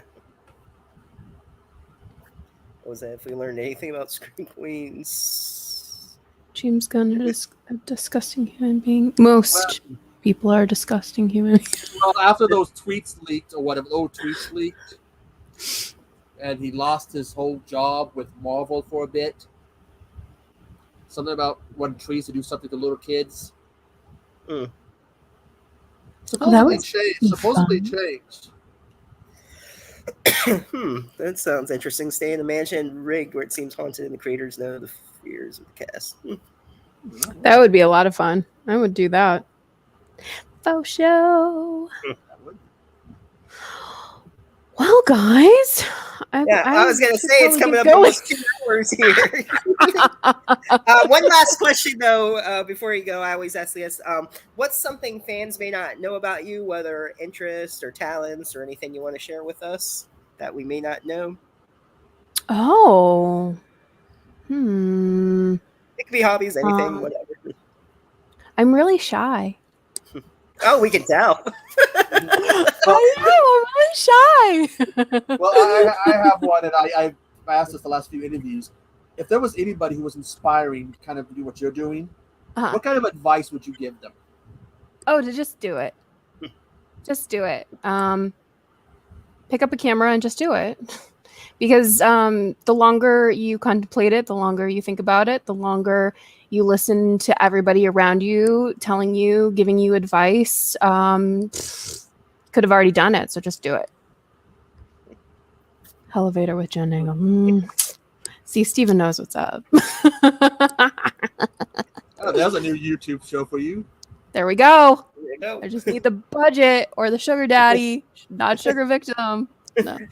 No sugar victim, sugar daddy. I need a sugar daddy. Sleep destination. What was that there? Yeah. I'm happy that he said something to you that motivated you and made you want to do what your movie, because honestly, like you're your own problem. We all are our own problem. We think about things, we create barriers for ourselves, and there are so many other people that are just saying F it, and they do it. So they're doing what they love to do, and we're sitting here being like, oh, maybe I should. No, just do it. So Destination Station, 6 months. I better see your movie. Yeah, I've been trying to come up with an idea. No pressure. I've been trying to come up with an idea for a story, but I have this issue. It's called writer's block right now. Oh God! And I've been working on it, but it's just like, like I think I get an idea, then I go to write it, and it's like, what was the idea? I have done that so many times. So my recommendation would be write notes, or just sit down, and if you're like, oh shoot, what was I going to write? I don't know what I'm going to write anymore. Just write something. Write anything, because once you get into that writing flow, it's going to come out. Because you're your own worst problem, your own worst victim. What is that saying? You're your own worst critic? Enemy. Yeah. Oh lordy. Okay. It's like on that note. Good Here we go. All right. Well, thanks for joining us. It's been fun. I gotta work tomorrow, so it's like, I gotta work tomorrow too. Yeah. And I got people messaging me, so I gotta reply to all these messages. Yes. We're just ignoring everybody. Yeah, it's okay. I'll do that. I get that. I've got that people before. Why didn't you reply to me? I've been busy. I can't do anything right now. Busy. You're talking to Jen Nangle is what you're doing. That's why. Only once if I had somebody lecture me. Well, it doesn't matter if you're busy. You need to talk everything for me. Only once. What? Whoever's saying that to you, piece them out. Get them out of your life. Not worth it. That's a narcissist. A narcissist. Thank you, Rob. It was really nice to see your icon. I didn't even get to see your face. If that's your face, well, that's your face. Then. You might want to get that eye checked, though. Rob is part of what we call chubbies, which was this joke we had about a strip club, but for male strippers, but you could only be one with extra weight. Oh, hey, the dad bods. So him and I are members of chubbies. There you go. So it's a running joke, and apparently dad bods are in. Apparently, I'm the main attraction. Dad bods are in. Dad bods are in. According to them, I'm supposed to work the dance pole while I eat a big chicken leg. Have you been practicing? Because working that pole is really tough. So I want to see it. Never ever upload a video of you having a dance pole mishap. Because you'll never hear the end of it from me, because I love those videos and I will taunt you relentlessly. It will be a TikTok sensation. Good night, everybody. It was so nice to interact with all of y'all. All right, we'll definitely have you back later whenever body count's done, and we can talk about that some more. Yeah, it'd be interesting to hear more about it. Definitely, for sure. So, all right, have a good night. And next week we got PJ Starks and Eric Hutchison. Hopefully I said his last name right, from Volumes of Blood 1 and 2, and New Fear's Eve with Dave Sheridan and Felissa Rose that'll be coming out. So that'll be fun to talk to them about. So we'll see you next week. Bye. Oh, father figure. The term father figure. I like dad bod better. Father figure is it's traditionally dad bod, so. Dad bod. Father figure seems a little. I like dead bod. There we go. Dead bod. And on that note, Have a good night.